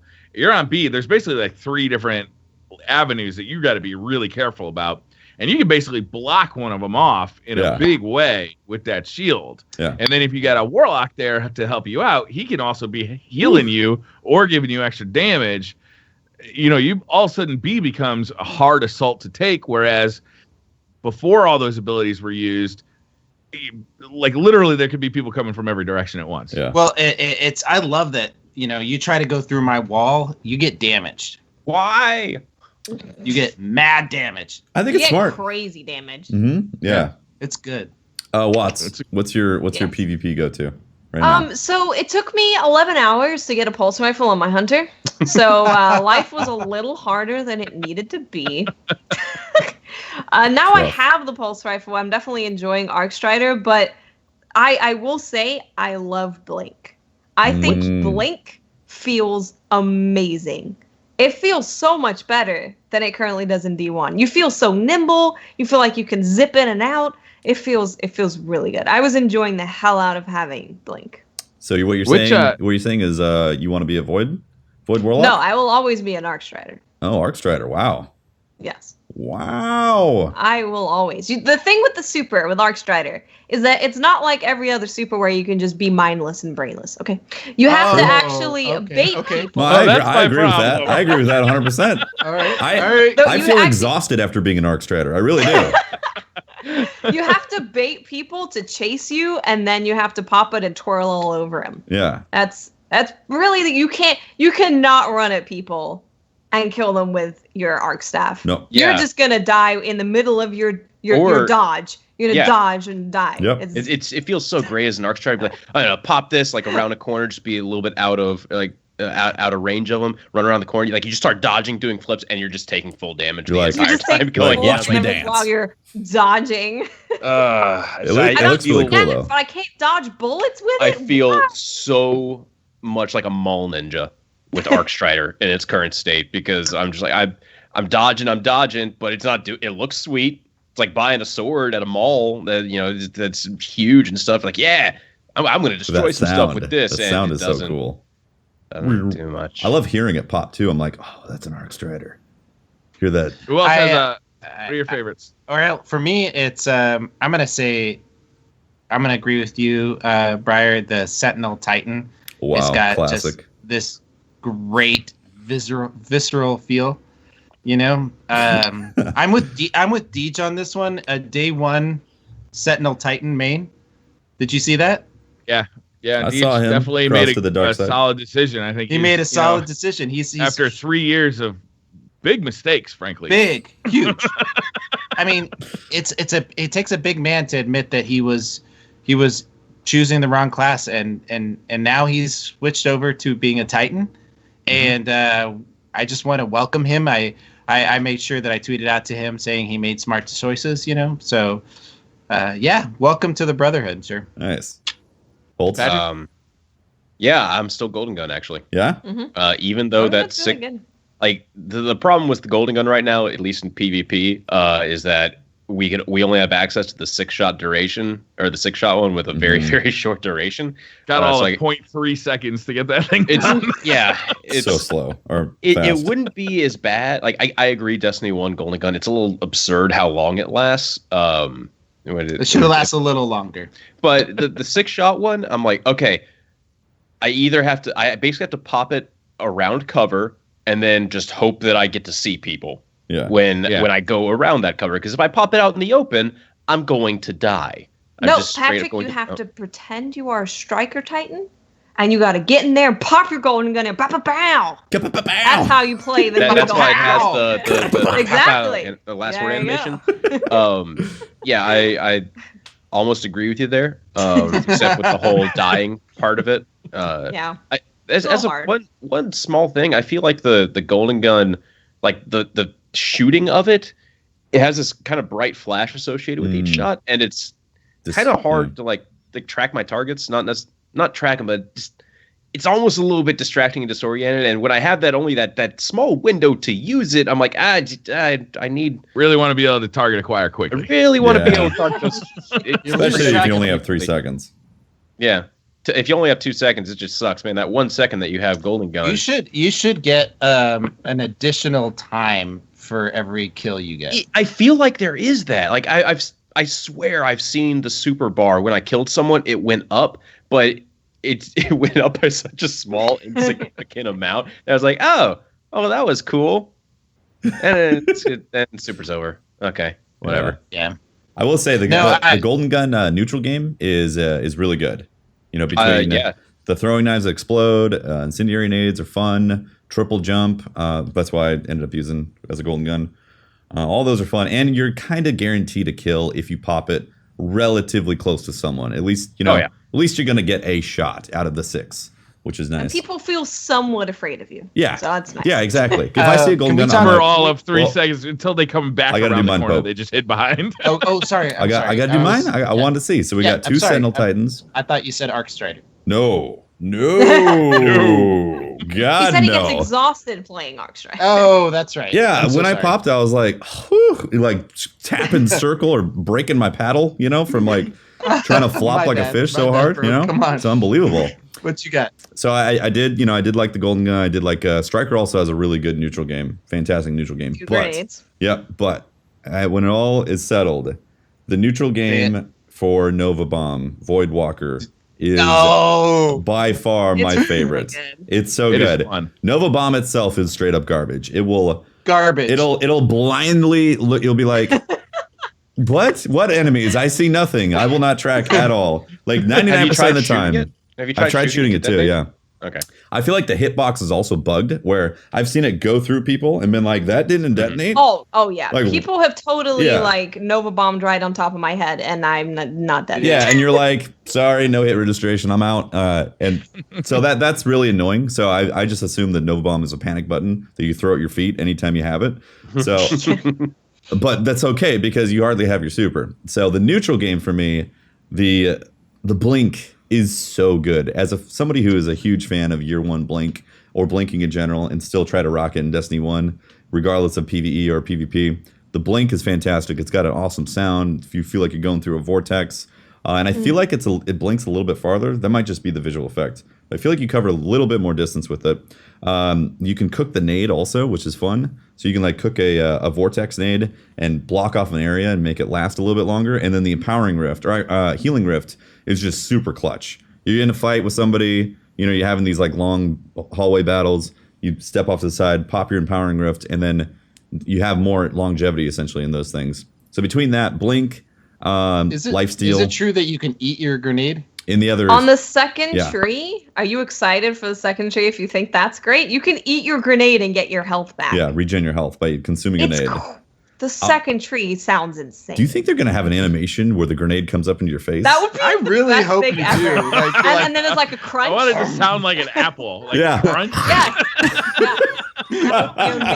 That would be so amazing.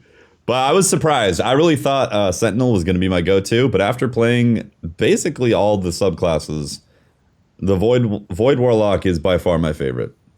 Void is fun. I think the neutral game from the Warlocks is some of my favorites. So it's the second to the Sentinel Titan. The Warlocks being able to use, you know, weapons of light, or, you know, they're copying Titans obviously, but it's okay, you know. I mean, is that Warlocks? I don't feel like my jump is as compromised as it was in Destiny. Yeah, 1. it's different. Yeah, it feels a lot better. Yeah. Watts, you mentioned pulse rifles earlier. Yes. Pulse rifles are really good. There's 2 of them. Oh, they're so good. What is the one that's the primary? Nightshade. Nightshade. Nightshade is very good. Nightshade and then there's and Nurgle. Nurgle. The Nurgle. Any? Oh, you guys got it wrong. The nipple. It's the nipple. Nurple. The nipple. The silver nipple. Those guns are deadly. Like they're by far, I feel like the most reliable non-exotic weapons in the game right now. Yeah, like have you guys felt that sometimes it feels like you are in a hefty battle with your gun to actually shoot the guy? Mhm. Like sometimes you'll be shooting and it feels smooth and crispy and awesome. And then exact same situation, you're like, hello? I find that especially with the Nurple because it's full auto, and sometimes I find a little harder control than the one that's not full auto. It doesn't feel as smooth as the D1 gunplay. And I don't know what that is. I'm not quite sure. Assist definitely is there. Yeah, the aim assist is a lot less. Yeah, sure. it seems like the fall off for the aim assist is very sharp. So like the scout rifles on everything. Everything. Scout rifles after a certain distance, it's like I can't Yep. Can't aim on this guy. Jesus. SMGs is the best description of that because like if you are within the range that you're supposed to use it, you can lock on perfectly, track targets great. I feel like SMGs should have like less zoom on their scopes just to because right now it feels like you pull out an auto rifle. So if they had it like way zoomed out when you're aiming down an SMG scope, that would really help emphasize that this is an SMG. To do that, well, that's the they're point. actually a lot more accurate when you hip fire them. Really? Yeah, the reticle gets smaller when you hip fire an SMG versus when you scope I didn't it. notice that. Nice. I need to test this then. Oh god, that music's so loud. Yeah, so I it's like a run and gun setup. I was so annoyed with it at first until I realized that wait a second, I'm running, and if I just look up and start shooting, I'm more accurate than if I actually try to aim in. But maybe I haven't tested it. It just felt that way in game. Okay, I can test out the hip fire stuff if I have time. The other thing is like I always want to aim down sights because every single gunfight puts this huge emphasis on landing headshots. If you land a headshot in PvP, like that is the big determining factor. Difference. Yep. Yeah. That's what you need to do. So that's why I kept doing that with SMGs. So maybe I'll test it out. So sure. I gotta 100% agree with Watts. There is times where in the same distance, like that same hallway, somebody it just locks on perfectly with. It could be auto rifle, either auto rifles or either pulse rifles. I will notice this. It'll lock on perfectly and be like a laser and knock them out. And then other times it's like aim assist is fighting me big time. Where it wants to pull. I'm like, hello? Yeah, it wants to pull to the right when I'm like, I'm aiming to the left. What is going on here? Yeah. And I don't know if that's just new engine hiccups or if literally latency is being introduced that's causing different the weapons areas. Seem to have low stability as well. So it's like that could be they too. bounce around a lot. The recoil patterns could be a problem. I think it might be just a mix of everything. Hit registration just feels a little off too. Like something just doesn't feel right. You know that feeling of when you're playing and you're like something feels a little weird. You're like I could have swore that last burst hit perfectly, but there was nothing. Yeah. Well, I think so. Even like a 3-burst shot from a pulse rifle, I visually saw those bullets go at my opponent's head, but here's only one or two of them hit. Try it, Briar. So when I switched my my pulse rifle from the red dot sight to the rifled scope, it's so much crisper at that medium range. At the distance of where you are at the power ammo spot, and they're up on the platform at B. That distance. It is deadly accurate with the rifled scope. You put on red dot, and all of a sudden you're losing some of those shots of the pulse. Okay. The pulse rifle, the main one that the single fire one. Nightshade. The Nightshade one. That's the best pulse rifle I find. I swapped it. It's good. So Nightshade with a rifled scope, and you have an option on choosing accuracy versus a larger magazine. Choose the accuracy piece, and it is just so nice, and it feels like the shots are hitting. Yep. So there are two things that I think we can all agree on. I want to get through this just sweep really, business really is amazing. I guess three Sweet things. Three things. And Sweet Business is amazing. Number 2, sidearms. Just rest in peace. They are god awful. Yeah. They're absolutely trash. Don't know if you've gotten to use them. Yep. There's Which a primary Sidearms. sidearms. Oh gosh, In general. no. Yeah, I've Yeah, used them. there's the energy one and the kinetic one. Both of them, Both are absolute trash. Garbage They're on a trash. stick. Number 3, how awesome these wild mics and headphones are that we are using. They're just some of the iconic gear that Blue creates. Blue's award-winning products are the driving force behind professional musicians, internet creators, and countless elite gaming teams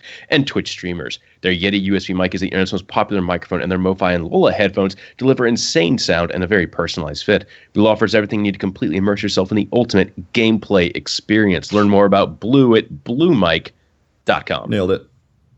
Nice. You guys weren't expecting an ad read while talking about Crucible. Don't talk about the Crucible sandbox. That is were some you? pro level stuff there, man. Yeah. We are seeking additional sponsors. If you too would like to have a pro level ad read segue just like that, send us an email at send me an email at askholtzman at gmail.com and I'll hook Your you up. email address is Ask Holtzman. Yes, askholtzman at gmail. Ass That makes me Holtzman. very Just happy. more Ass- discount ass data Holtzman? right there. Ass Holtzman? Ass, yes, ass like my ass, butt. asshole. No, Nice. ask. And then the Ask. image Like, when I you wanna email ask him you a is a question. picture of him twerking. Oh, nice. Yes. Pro twerk. What Holtzman just asked for is to send him nudes. So ask Ask Holtzman Holtzman. at Gmail. Send him lots of nudes. So we talked a lot about primaries. We can all agree. Yeah. Pulses, auto rifles also good, and some weird aiming things that are going on. Power weapons. Fusions. Fusion Hey, rifle Hey, a Voop lot- Nation. Oh, That's definitely good. The Voop That's is real insane. good. Oh, whoop. They're like a sniper and also a shotgun at the same time. And they have crazy. in air accuracy too. They do. They have Icarus. You know, you're jumping around in the hunter and you can voop people. Just I've fine. noticed the only power weapon that I'm genuinely afraid of is the fusion rifle because yeah. from almost any distance, if I see that little blue glowy thing, I'm like, oh nope, back it out. nope. Someone else can deal with this. Literally has no weaknesses. It fires has none. so fast. Yeah. And they It's get a lot of range rounds too. Ridiculous. Yeah, you get a ton of ammo. 6 rounds. I got It is amazing. I got a double kill from one shot 3 times yesterday with that thing. It's insane.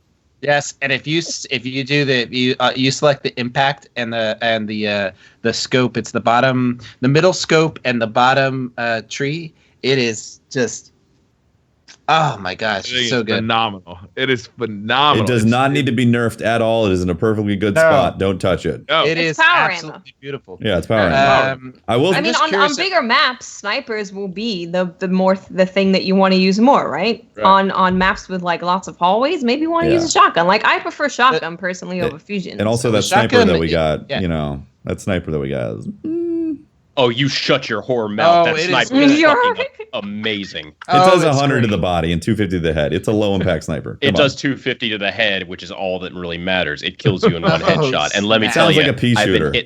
I have been hitting a ton of those. I've been hitting a No, ton I of those watched- pea shooters to the You know, brains.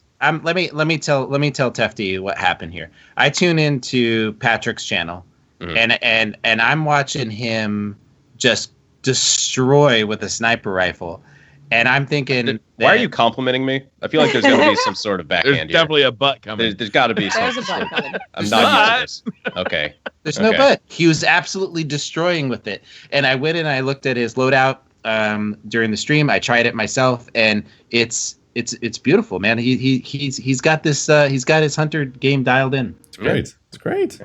Sniper rifle. It's a So just get good, Tefty. That's all you got to do. Why use a sniper when you can use a fusion rifle? Fusion. That's also a sniper. Yeah, right. Like, Especially when the map's pretty small. it's so The good. shotgun's pretty damn good though. If you ape with a Titan, you can go. You can do a lot. I You shot. can do a lot with that shotgun. I shot somebody nearly point blank and it only took off their shield. I was pretty disappointed. You got to do the old school shotgun melee. Oh Yeah, no, I I did. I followed up with like a melee also, but like there Or was just double tap. there That's was, fast um, speed fire. there was several occasions where I mapped somebody with a shotgun. I was like, oh my god! So this seems to be a little Shotguns are inconsistency. shotguns still. Yeah. It feels like a year one shotgun. It has precision It feels like damage. a bell winner. Yeah, that's what I'm saying. Yeah, It's they got precision. you got to aim for the head, Tefty. This once again, man. Once again. Oh, I just happened to, run around, kill people with a shotgun also, and then only take off their shield that one time. And I was like, it's power ammo. It shouldn't do that. Like, if it's, that's the thing. If they're going to make these weapons power ammo, there should be some guarantee, somewhat, if you're using it. And yeah, when you grab the power ammo off the wall, it should just automatically give you a couple kill points, right? The thing that I find hilarious is if I shoot somebody nearly point blank with a shotgun, they should die. If you pick up a rocket launcher, and when you pick up power ammo, Shaxx is like, don't use that all in one place, Guardian. But he's only one round. It's like, don't use that all in one place. Can we talk about Shaxx for a minute? Because the guy is fucking hilarious. Yes. He is Funny awesome. as hell. I love Shaxx in That Destiny 2. guy. That guy. There's so many times where I'm like literally roll. There's at one point if you win a match, he's like, "You killed them all." Hey, I popped my Sentinel Titan and I wiped a team. I got like 4 kills in a row with my Sentinel, and he's like, tell them to line up faster. Yeah. I love that line. That's a good line. That line. That's a good line. Yeah. Or if you Shaxx kill an active super with your own super, he just yells. Yes. He just There's- screams. He He just screams literally at just you. goes crazy. Hey, There's no actual line of dialogue. He's just like, ah! And you're like, It's incredible. right, man. Speaking of screaming, what's up with that other AI screaming at you he goes, ah! Screaming? What? I don't know. Yeah, in the story mission, in the strike, you come around the corner and then what's his name? Failsafe? Failsafe. Failsafe. Failsafe just Failsafe you is come around the snarky. corner. That is a she. Yeah. It is a she. She. It's a It is computer. a lady. Yeah. Yes, I it's don't a computer. believe it's got a Oh, gender. it's a lady computer. It's an AI. Yeah, it's a lady AI. And you come around the corner and there's one of those big yellow I feel like cabals. you guys just gender assumed that computer. And she screams, she goes, ah! Have you heard when someone dies in the Crucible, sometimes they will scream really loudly. Yes. Mhm. And Yes. gurgle. And I'm like, Yes. it's going on for a long time, too. There's also some arousing moans coming from that from some of the Guardians where they die too. Like I heard like the I'm like, oh. Didn't realize I was wearing leather today. What? There's also inside peek on Patrick here. I didn't realize I left my handcuffs at home. Handcuffs are no, you need rope. there's also one random computer voice that shows up every now and then where it's like, all zones are controlled. Have you noticed Yeah. that? That's not Yeah. failsafe. No, that's definitely not failsafe. Failsafe, It's not Yes. failsafe. failsafe is sarcastic. It does not sound like failsafe. Yeah, there's Failsafe another has voice. like a dual personality thing going on. Mhm. Yeah. Bipolar. Oh. It's got to be. She goes from this, like almost like a female ghost to this kind of valley girl sarcastic tone where she's Mhm. like, Yeah. oh, the Vex over here are doing this thing. It's really hurting my head. And you're just like, what? Okay. It's really funny. Oh man, it's funny. It's great that they have personality, right? It is. Yes. I love it. I love how Shaxx needs to be toned down a little bit. But No. No. No, Don't you touch him. don't you touch. Make after him a more year monster. of playing Make him yell Control, at me more. after a year of playing Control, I'm guaranteed that is going to get a little annoying. I don't No. No. I'm This is calling it right amazing. now, guys. I'm calling it right now. Whatever. You After can call Look. it all you want. Don't touch Shaxx. Tefty, I have daddy issues. Unless- I need okay. a strong male role model yelling at me. right now, it's hilarious and I love it. I'm like, Shaxx, yeah. When you get a 10 kill, he goes on some exposition about the Battle of the Six Fronts and all. It's amazing. I love it. But at a certain point, it's gonna be like, Shaxx, calm down. Yes, I've got power ammo, bud. I know. Yeah, Uh, it's great, man. It's so great. Should Do we we? want to do some Twitter questions? Let's go to some Twitter questions. I'm okay. Are you guys okay with the podcast going just a little bit longer than normal due to it being the beta? No, Yeah. this is egregious. I'm out of here. 5 minutes long. We've never stopped the podcast. It's just it's as long as it needs to be. Okay, cool. Let me go get some more coffee. Oh, we taking a bath? No, What? no, Oh, no.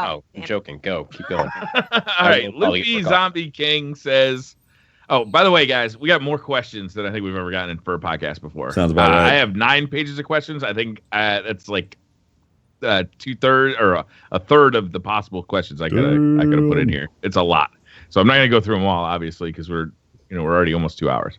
Luby Zombie King. Anyone else like the main ingredient fusion rifle? I love it.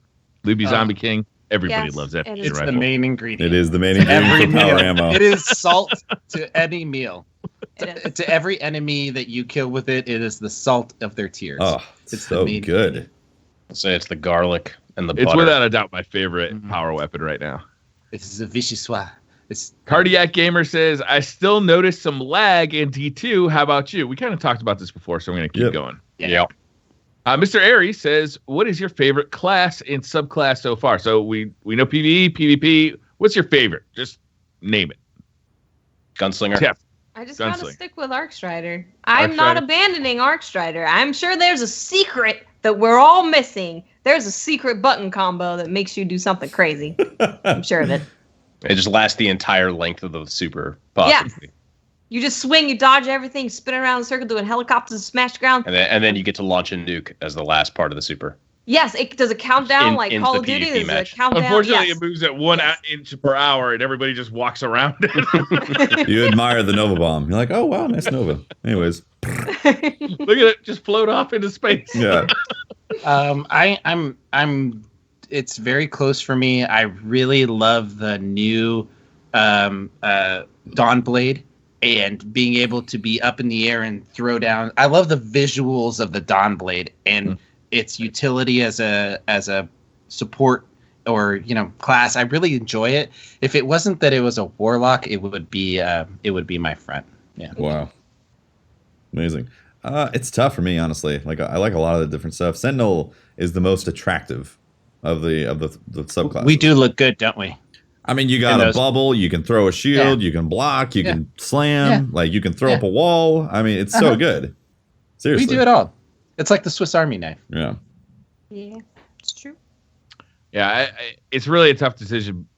For me, I really am enjoying both of the Warlock classes. I just have fun using them. My biggest complaint about Warlock in Destiny 1 was the jump. That has been basically fixed for me. I just like being a Warlock now. It's interesting. A lot of people complain about the jump. I think it's even worse. I don't find that. I like it quite a bit. To me, it's much improved over Destiny 1. And I really do like being a Sentinel. So both of the Warlocks are great in the Sentinel. It's kind of like a three-way tie for me. And I like being a Golden Gun too. I like them all. I'm not ready to make a decision yet. Yeah, that's kind of how I feel. I'm really playing the field, Yeah, sure. Chris says, Bungie made a lot of controversial design choices that even after the beta are still being argued. Do you think they regret any? I would have liked him to get more specific. Yeah. With that question. Yeah. Yeah. Okay. What do you think they meant, Briar? What do you think they meant? I mean, there's a lot of things being argued. I don't know what he meant. Controversial design choices? Radar goes away, or radar stays gone after you descope. I've heard that one mentioned a lot. We'll use that as a talking point for this question. Just the whole game feels slower than it did in Destiny 1. That's a 4v4. A good amount of people 4v4, prefer no 6v6. I think for the most part, their design choices are hitting all marks, and I think they're doing a good job. I think there's some tweaks that they could make that would change it in a lot of people's eyes. You know what's interesting? It's almost like a lot of the choices are preventing people to be that lone wolf solo king, to just literally carry the whole team. But that's who I am. But I mean, they've taken away. Be me. I want to be a peacock. Let me fly. They've made a lot of decisions to take that stuff away with the way it's set up, and team shotting being so powerful. It's like, if you want to know the best weapon, it's actually your buddy shooting at the other person with you. It's true. Oh God, one thing I forgot to mention during PvP. There's one thing that is driving me nuts in PvP right now.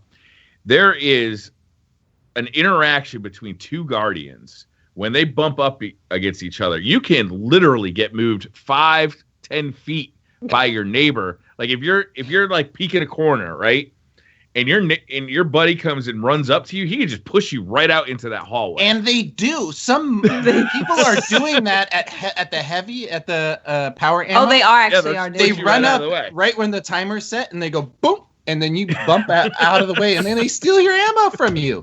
Yeah. You're like, I cleared this area. I'm here. And then they like bump you out. It just pisses me off. The physics are a little weird. I remember slapping somebody as a Void Warlock, and they knocked into the wall and got eviscerated. Like it was like bam, and they just like flew out. So it's not cool. It's not cool. I really like how like every little pebble that I'm stepping on doesn't like send me flying or like stop my guardian dead in his tracks. Like that feels a lot better. Like the mantling and the jumping around feels a lot more smooth and responsive. But the guardians, the way they interact with each other, it's just like I'll be like getting pushed all over. Or it seems like I gotta run in like a 5-foot circle around my teammate to make sure that I don't like. It's so weird. In a game, and it may be the same, but in a game where teamwork and team shooting is so important, the trading out on a swapping team shooting and swapping out over on a team firing on somebody, it feels like you get caught on that swap, and you like bump each other, and you die as this person's trying to move over. Yeah, you can't get back into cover, so you end up dying because your buddy's trying to get out, or your buddy's trying to get out and he pushes you back out it takes 7 to 10 minutes to get your health back. So, you really want to stay behind that cover. Yeah. It does take a long time. I like using my dodge, and then my teammates are running out from behind cover, so my dodge just makes me stand in place. That feels fucking great. And then you got to wait 3 minutes for it to come back. Yeah. Yeah. Next match, you get a dodge again. You're like, wow. Yeah, I've been teabagging unintentionally a lot. You think it's someone doing the like teabag dodge when they're shooting you, and you realize it's a hunter. You're like, no, he's just trying to chase. No, he's just trying to chase Sep, and he doesn't realize it's on like a 17-second cooldown, and 17 seconds is a really odd. I really number don't for it. think that should be your class thing. I really don't. Too late. It needs to have something else associated with it. Can I throw dust? I want ninja dust during the. How about just put that on there as well? It's like an AoE. The gambler's dodge has a disorient effect. Stardust. The gambler's one. So like when you get your melee back, has disorient effect associated because that's a melee type effect. And then for the other one, I don't fucking know. I think it's something. It is a instant headshot explosion. It is a pole dancer. It could be stripper dust. Oh, glitter just comes out. No, you make it rain. You make it rain like. How am I gonna explain that to my wife when I come home out of the office with glitter all over me? Like you do every other time. We were doing arts and crafts. Like you do every other time. What the? You're blind. Arts and crafts are very hands-on. Okay. Trigger Dawnblade X says, do you think Xur will still be in Destiny 1 when Destiny 2 comes out? I believe they confirmed that he would be. Yes. But what's he doing? I still say he's the leader of the Trials of 9. He's on a pirate ship. He's a tentacle throne sitting guy and gives us loot from Trials. I think he's still working on that mixtape. He's been promising that thing for like 3 years. It still hasn't showed up. Typical. He needs to spend some time in the recording booth. Isaiah says, I come from a Halo background, so the weapon system isn't a problem. Do you guys like the change, or should Bungie go back to the old system? What do you guys think about the weapon? I'm going to assume by weapon system he means double primaries and power weapons. I love it. I'm liking it, honestly. Yeah, I dig it. But I'm not. I don't have a educated guess until I've actually played the game to the end game. Right. So. Yeah, I feel like we really need to see more about that. A lot of the weapon stuff. Maps. Yep. A lot of the weapon stuff, I still have no idea what's going to happen when that game comes out. Like, we got a little bit of look at mods, but we still don't really know exactly what it's going to be like. There's still a lot of unknowns about the weapons and stuff. Yeah. Paul says, I'm buying a second PS4 to enjoy Destiny 2 with my daughter. You think the Pro is the way to go? I have no intention of buying a 4K TV. The Pro is future-proofing, and it's most likely going to have better visuals for 1080p for other games as well. It does. Does it have better visuals for D2 right now? Yes. Okay, so if you want the best looking, obviously the Pro. Again, future-proofing, it's going to have more resale value. But and your next TV is probably going to be a 4K TV. Like at this point, 1080p is getting pushed out. 4K TV is becoming the standard. I would just go ahead and get it. Yeah. Hook'em High Life. I'm sorry. I'm so sorry. Playing the D2 beta, do you feel movement speed has been reduced too far? With the lack of one-hit KO ability weapons, why slow it down so much? Gives you a proper chance to actually respond to stuff. Now, like the movement speed feels like it is very much in tune with the time to kill. If we had Destiny 1 movement speed with this, no one would be dying. No one would die ever. Yeah. You still have a chance to die if you like peek something and then they're watching, like 2 people are watching, you get team shot. But most of the time, if you are very proactive about knowing when to disengage, which I think that's the hardest part about PvP as well. That's what separates a lot of the lower skilled players from the higher skilled is higher skilled players generally know when to disengage from a fight. And that's what's going to take the most time for people to really get used to with this new type of sandbox. Once you get used to that, the movement speed, I feel like it's fine for the most part. Mm-hmm. The maps feel really well designed for the movement speed too, and the traversing. Like the maps feel completely different from Destiny 1 maps, but they feel very well suited toward what we're doing in Destiny 2. You know, it's something that we didn't talk about either. Do we like Endless Veil? Yeah. Yes, Yeah, I like it I quite like a it. bit. Yeah. ANC is the true strategy. A and C is the true strategy. Don't I always cap go B. straight from A to C or C to A. I'm like, I'm not going to B. I'm not dealing with this. I He is love a it. pet trap. I love it when somebody likes to flank. He's a trap. When I see that flank, I'm like, oh, let's go. Let's have it. Yeah, Dubs. that's a good map. I agree. I like it too. It's Yeah. I like both the the maps. I like how you can get in on somebody's radar and move around with them and do these sort of mini flanking maneuvers. Yeah. It's very versatile in there. You can flank so much because that radar is pulled so far back. I am constantly walking up at somebody who's like not even looking, like not even shooting at somebody else, just clueless to the fact that I'm there. And all of a sudden I'm shooting them in the back and they're like, Yeah. Also, Great. when you ADS and your radar is gone for like a half second, like you can't do that thing where you're hard scoping down a lane Right. and easily popping it out of your sniper anymore. Yeah. You can't do that. Yeah. Like to see Yeah. your radar, which personally, again, that was one of those things that's like taken away from somebody who's like a hardcore carry, you know? Makes it harder for them. But yeah, I like the map considerably. Dub says, do you like the change to our weapon damage in PvE? Constantly running out of ammo, not one-shotting goblins, legionnaires. Which ADS were weaker? Which ads were weaker? You could one-shot goblins with a sunshot, Really? couldn't you? With a crit? I feel like I Yeah, could you if can they were dead. you was a can crit, not the okay. goblins, but the regular Vex you can. Normal ones. I don't think the can't- hobgoblins were doing it. Hobgoblins yes, had a little hobgoblin. more health, yeah. Keep in mind, we are light level 200. I think the mobs are 210. I can't remember off the top. If that's true, then I guess it makes sense. But I feel like power level of us in PvE could be brought up a hair.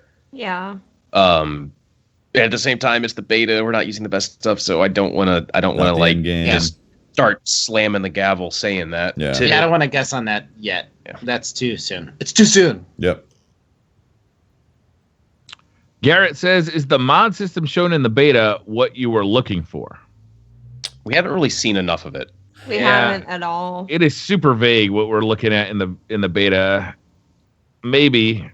Like, I still don't even really understand the relationship between intrinsic perks and the other perks. You know, like, what's really the fucking difference there? I don't... Until we start seeing, like, real drops and real rolls, Yeah. like, out in the wild, like, I think we'll know more about these weapons. Yeah. Joe says, do you feel strikes will be too long if they are all 25 minutes? It depends how fun they are. Yeah. Like it really does. If it's a 25-minute omnigal, I don't want to keep playing 25-minute omnigal. but Exactly. but It this depends. strike, Inverted Spire, I enjoyed personally. So. It depends love on that. how quickly that raid releases. And how many strikes I got to run to get up to raid ready. They said Yeah. it's gonna be like a week, right? That's, yeah. About You a guys, few you guys are days? going to be grinding your tails I off. can't wait. I hope I'm my gonna- raid can't wait. team's ready for full team of the hunters. A doing month? the raid. Full team of A month Archfighters. later, Yeah. a month later, I'm going to be still playing the content for the first time, and you're going to be like, I remember 3 weeks ago when I did that for 14 hours straight. You know, And I'm gonna be 14 like, hours straight. What type of? You got to get raid ready too, Pope. Yeah, man. We're Yeah, all doing I the don't- I don't- DCP what the hell are raid. you talking about? I don't know, We're doing man. the DCP raid. What are you doing? Us casual guys, like, World's we first got raid, Pope. jobs and stuff. Unless it's coming out on a Friday at 6:00. I think you just take the day off, is what. There you go. Yeah, I think in terms of the strikes, it's just like you guys said. If they have on the goal level of ads and checkpoints, then it's a problem. But if they have an actual journey that you go through on the strike, then it's awesome. It's really fun because like you feel like you actually traverse a lot of landscape in that inverted spire. So I want more of that. There are literally some strikes that launched with Destiny that I still enjoy playing. Oh, I live in that strike playlist. I love it. So much fun. There's some strikes though that I can't stand. Like I really can't stand. What's the new one with the guy with the like the bulgy? The Wretched Eye. Yeah. Is that Wretched Yeah. Eye? Yeah. I think it's Richard. No. The bulgy head would be the one that came in last year's April update, right? Yeah. Oh, That bulgy yeah. head. Malice, That bulgy the head looks Chalice really Strike? good. Malik. Malak? Yeah. Malak. Yeah. Malak. That's It's what a it Malak is. strike. It is boring to me from the get-go. And then it ends.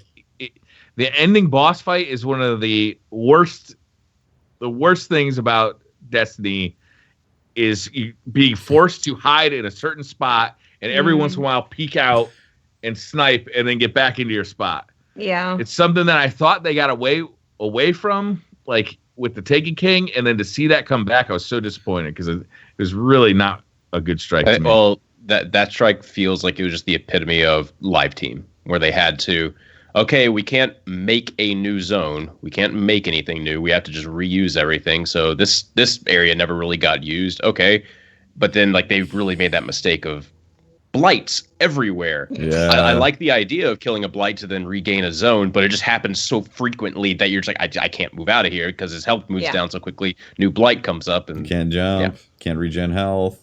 and then it has the unfortunate side effect of, oh, I can't regain my health because my health is bugged because I went into a blight while I was regaining my health, which just happens quite a bit. Yeah, honestly, I hope in Destiny 2 they don't ever have a place where you start at the end of a strike to then go through to another point that you've already been as like new content. It's probably going to happen because it's easy to do, but I personally love to only see new stuff when they introduce a new strike. Yeah. Lantern Snake says, am I the only one seriously creeped out by the way invisible vandals run on all fours? It's the stuff of nightmares. Dude, the new fallen enemies are cool looking. I love how How cool can they you look. see them if they're invisible? Do they run on all fours? I don't know. I'm gonna have to. I I'm gonna have don't to go know check if that I out. thought I saw, seen, I don't know if I've I- seen them on all fours. I love how they have a hood. They look so badass. They look good. awesome. I want a fallen strike so I can get that damn hood. Yeah. Angel with an Afro says, any idea if we will be able to see our medals from PvP in this beta? No. Probably not. No. Yeah. Yeah, they said they weren't going to have any kind of like Stat tracking. an API stuff for the beta.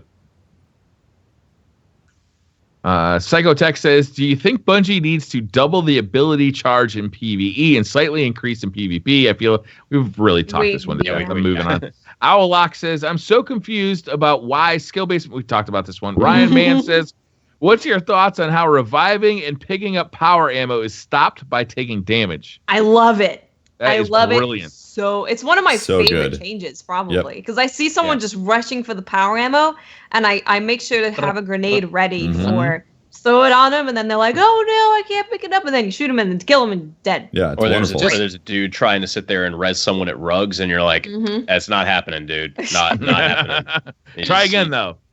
Keep trying. Nope. Maybe try next again. time. And you're dead. No. Okay. You cannot rely on just rezzing someone, getting a res shield, and being able to push forward. Also, That's if gonna someone, change trials in a huge way. oh yeah, Yeah. and if Oh, someone God, is rezzed, they take damage while they were rezzed. I don't know if you noticed that, but like I when didn't you notice that. when you come back up from being rezzed, if you're taking damage and your overshield goes away, it's like you have your health, parts of your health gone. It's kind of you don't get to have invincibility. Well, they should with the removal of having a guaranteed secondary all the time. Yeah. Jack says, do you think 4v4 is a good thing for solo players? 4v4 I think is fine. The hardest part about it, I think Pope was kind of touching on this earlier, was just going in as a solo player. If the whole game is focused on team shooting, you're going to feel a little bit left out against anyone that has if there is one team of 2 people on the enemy team, they are going to be very, very effective. You basically have to try to go in and stick to someone else. You have to go in with that game plan in mind. I think Bungie needs to set up matchmaking so that teams get set up against teams and solo teams get set up against solo teams. Not right now. It's not working now. Yeah, for the first day I solo queued for most of the part, and I noticed half the time it was a team. I had a team of either 2, 3, or 4 I was going up against.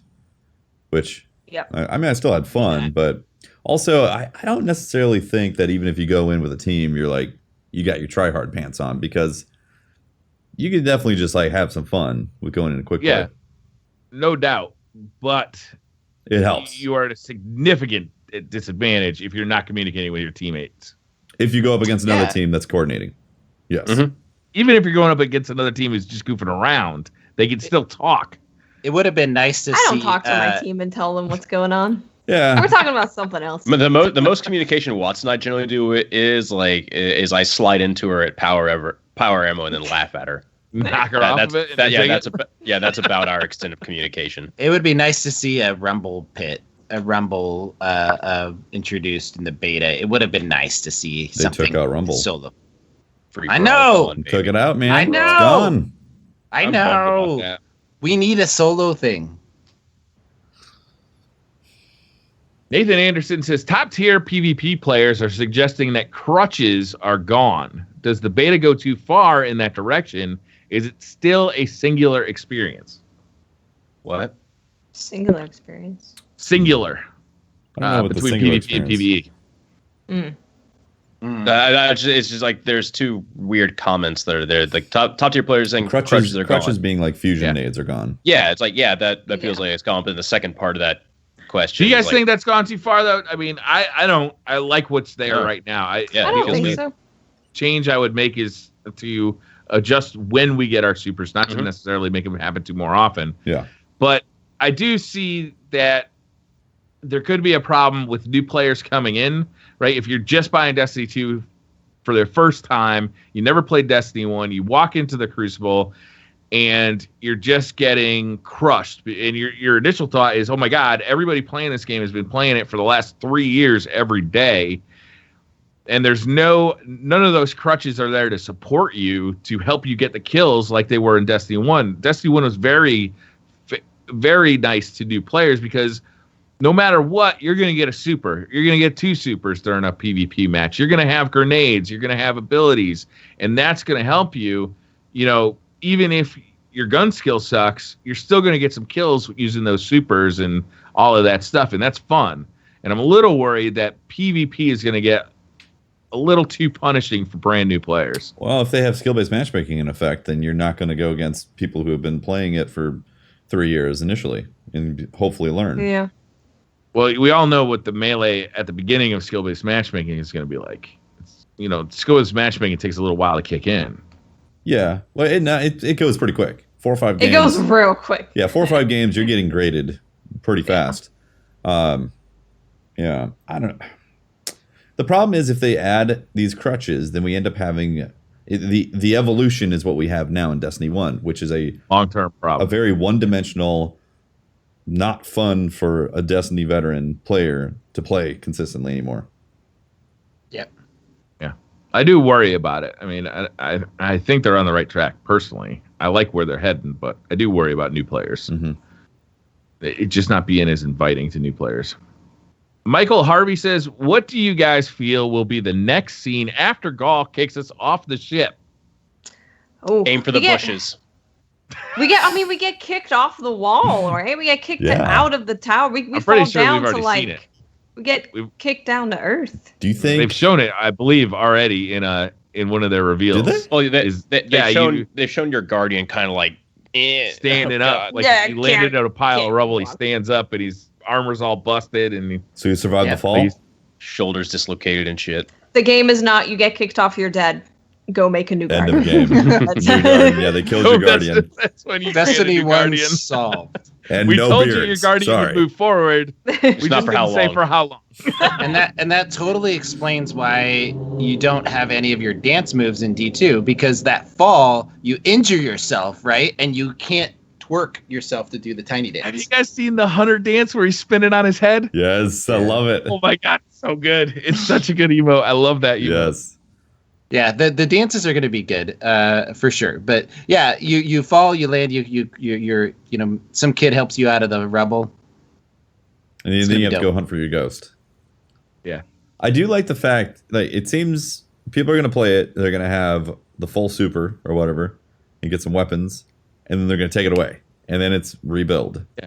I love that. I love it when because I don't want to start Like out Mega completely. Man or Castlevania or all those old games Metroid. that Like every Luke sequel Smith that ever really existed. likes. Yeah. Jake Myler says, now that we've played the story mission in Strike, what do you look forward to most? Story or post-story grinding for the perfect loadout? Some story that I actually feel involved and invested in. Oh yeah. Gary, man, Gary's I am bad. super excited for the story. I'm gonna I F get Gary back up, into man. the grind. Yeah, I'm so Just excited. jumping back in the grind, so excited. for Gary's that. gonna get it. Can't wait. I do really hope that the gear is fun and like worth going for. Like I hope that the grind is fun to do and rewarding. Mhm. I'm a little worried about the grind. A little worried about it. Tyler Gang says, do you have bad feelings about Destiny 2 PvE after playing the beta? I don't like it. It's nothing like Destiny 1. I don't even feel like I have a power. I think that opinion is very much warranted, as we've been kind of discussing on the podcast. Yeah. That's very reasonable to feel that way, and keep voicing your opinion in a very in a constructed manner so that Bungie can hear that. Yeah. And then make changes that need to be changed. Jellybelly100 says, relating to the Forbes article, do you guys think Bungie has negatively... We've really talked about this. You know what, though? I want to bring up that article, though. That's the I haven't article. read that one. Haven't read that one. Normally, I'm like... what did they say, actually? Can you give us I'm not a big... I'm not a huge... He says, do you think Bungie's negatively affected PvE to balance PvP? So it's the same argument we've been having all day. I know we've talked about it a bunch, but I want to specifically target the article. It seemed like Paul usually does, he responds to Reddit, right? He reads something off of Reddit, he writes an article on it, and it's usually, It's a pretty good barometer for the community. yeah, it is clickbaitish, but it's kind of like a more console type video. He's going to write an article about what the majority of people are talking about. So it is a good barometer. But I don't feel like he gave the beta process enough credit in the article. It makes it sound like it's done. D2 is done, right? That they've done this to D2. Well, it would have been good if he would have explained or educated the beta process for his readers instead of just immediately jumping into like Bungie has screwed up Destiny 2, in this way. It just felt like it wasn't he had an opportunity to educate his readers and still get his point across, and he didn't do that. So I don't know. I didn't like that article from him, but it definitely covers a big point. And you're right, Briar. We've already talked a bunch about it. That the separation from PvE to PvP. But I didn't read the article, so I have no idea. I think it's just really unfair that a lot of people are trying to essentially review Destiny 2 based on a beta that is clearly designed to give us a taste of what it's going to be like after you've spent some time in the game for a little bit. And that's like... There are Destiny 2 reviews. Right? Out. How Google insane search is Destiny that? 2 review. Yeah. That's ridiculous. That's crazy. This is not the full game. You're getting a tiny taste of what they've changed and how it's going to feel a bit, but it's not the end game. It's not You're not experiencing like the biggest parts of Destiny, which is the raid, the progression, the grind for loot. That's like the bigger parts of Destiny. You're not getting any of that. Exactly. One thing that I'm just going to go do right now with the podcast, every single opinion that you have heard right now in this podcast is related to the Destiny beta. Yeah. So I blanket statement. Also, as a general Except for that rule- stuff about the handcuffs and the rope. Yeah, Yeah, that that's was outside of totally it. different. That's not in the That's outside of it. Also, as a pro tip, in case you ever want to realize if a video is clickbait or not, if there is an answer or if there is a question posed in the title of the video, generally that's clickbait. Just like 99% of the time, it's going to be clickbait. Is this overpowered? Exclamation point, question mark, overpowered in all caps. Best super ever. Does Bungie think we're stupid? Just the answer. Bungie no. ruined Destiny, Destiny 2? bad? Question mark. Yeah. Also, Is the the beta answer is terrible? generally going to be no. Yeah. Or I have no idea what the fuck I'm talking about. I'm using you to make money. I am clickbaiting the fuck out of you. So there you go. I just think that, Tell them what you really think. we have an opportunity, and people in chat made aren't we talking about it? So aren't we doing the clickbait thing? And I think there's a completely different story here. We are talking about the topics and bringing up all the different related issues and fleshing it out, and also doing our part to educate the community as well as sharing our opinions. And there's a big difference between a one-sided article and something that spends the time to contribute to the conversation. Yeah. Yes. Yep. We got a pretty high opinion of ourselves. Yeah. We're a goddamn national treasure. We're the best, Briar. That's the entertainment on your box that you're watching. Good shit, All right. Briar. Nice man. Star Killer 421 says, "When's that cooking episode coming?" Still working on I think we're trying to do something a little more than just like, oh, we're going to talk about food. We want to do something a little bit special for it. I think there were some talks with Professor trying to How get to Professor make the best tacos you've ever seen. Go Taco Bell. Is this the best food ever? Yeah. Amy Mark, and, Did Taco Bell kill Mexican food? 10 taco Did Taco ingredients Bell that reinvent I want to know about. I want to get real with you guys. After, and this is not a joke. After Guardian Con, I actually had to be hospitalized for stomach issues. What? Really? I my bile. Come my on. liver, I mean, Pope Bear, you want to blame this on Taco Bell, but you have pre-existing conditions that. Yeah. but Taco Bell exasperated it to the point where I could. but That's this isn't that's a Taco like Bell problem. This is a Pope Bear problem. that's like It's a that's like taco- somebody with like a I'm respiratory lactose issue. intolerant. And this milk made me sick. So fuck Oh, this no. milk. Yeah, And that's I'm lactose Oh, fucking intolerant. you're and lactose intolerant. I'm lactose intolerant, and I just drank a gallon of whole milk. yeah. You should have said sorry, you can't do it because of the problem. Like if you have a respiratory issue, you don't go hike Half Dome. You know What? Well, I didn't know I had Oh, that hike bad Half of a Dome. problem until after my Taco Bell experience. Well, you should thank Taco Bell then for making you Exposing aware. that pre-existing condition and how Taco severe Bell it is. saving lives. Oh, you guys are full of it. All right, so we have possibly we're putting together for that food podcast, Amy and who else? Swain Stash. We're gonna try to get like Swain Stash on. Swain Stash from Crucible Radio is a chef. He in real life he works in a kitchen and he knows what he's talking about. And Cool. Amy, Professor Broman's wife, Amy, is a very good cook in her own right, and we want to get them together and do a food show for real. So Are we gonna be serious about our food things? Because mostly we just make up how we feel about food, and then we yell about it. I feel like Lots we're of out of our that. element trying to be No, serious but about anything. I am not. what I want to Hey, do I am is, in my element. There's. what I want to do is have Amy and Swain try to teach us about food, and or something. We'll figure something. And then out. we just tell them that Frustrating day I for would us, prefer to too. go to Taco Bell. Is what. Best Cajun food is Popeyes. There you go. Go to There you go. Popeyes. There you go. Popeyes. Louisiana fast. There you go. All right. Chris says, thoughts on opening up the lighthouse before Destiny 2 for the community to see the area for themselves. No, Exploration never. Stop it. exploration Shut up. only. No loot given. No. no, No. no, No. no. really? Yeah, Oh. honestly feel that way. Do you not feel that way? God damn. I'm offended. I could Look. kind of care less, honestly. Like the last Sitting in think my about ivory, this. No. in my Well, ivory It's gonna tower. be a August. whole Let's new- say this it's is a whole August new game. 21st, 2017. They Right? let people. Travel Cyrus isn't even live anymore. Exactly. You can't even go to the lighthouse ever again. Let the people walk in and bask in the light. They can The day bask in the light on their before, the day front before porch. Destiny 2 comes out, you can go take a little tour. Maybe. But you know what? For an Man, I hour. can't believe how For an passionate hour. you guys feel Don't about touch this. anything, though.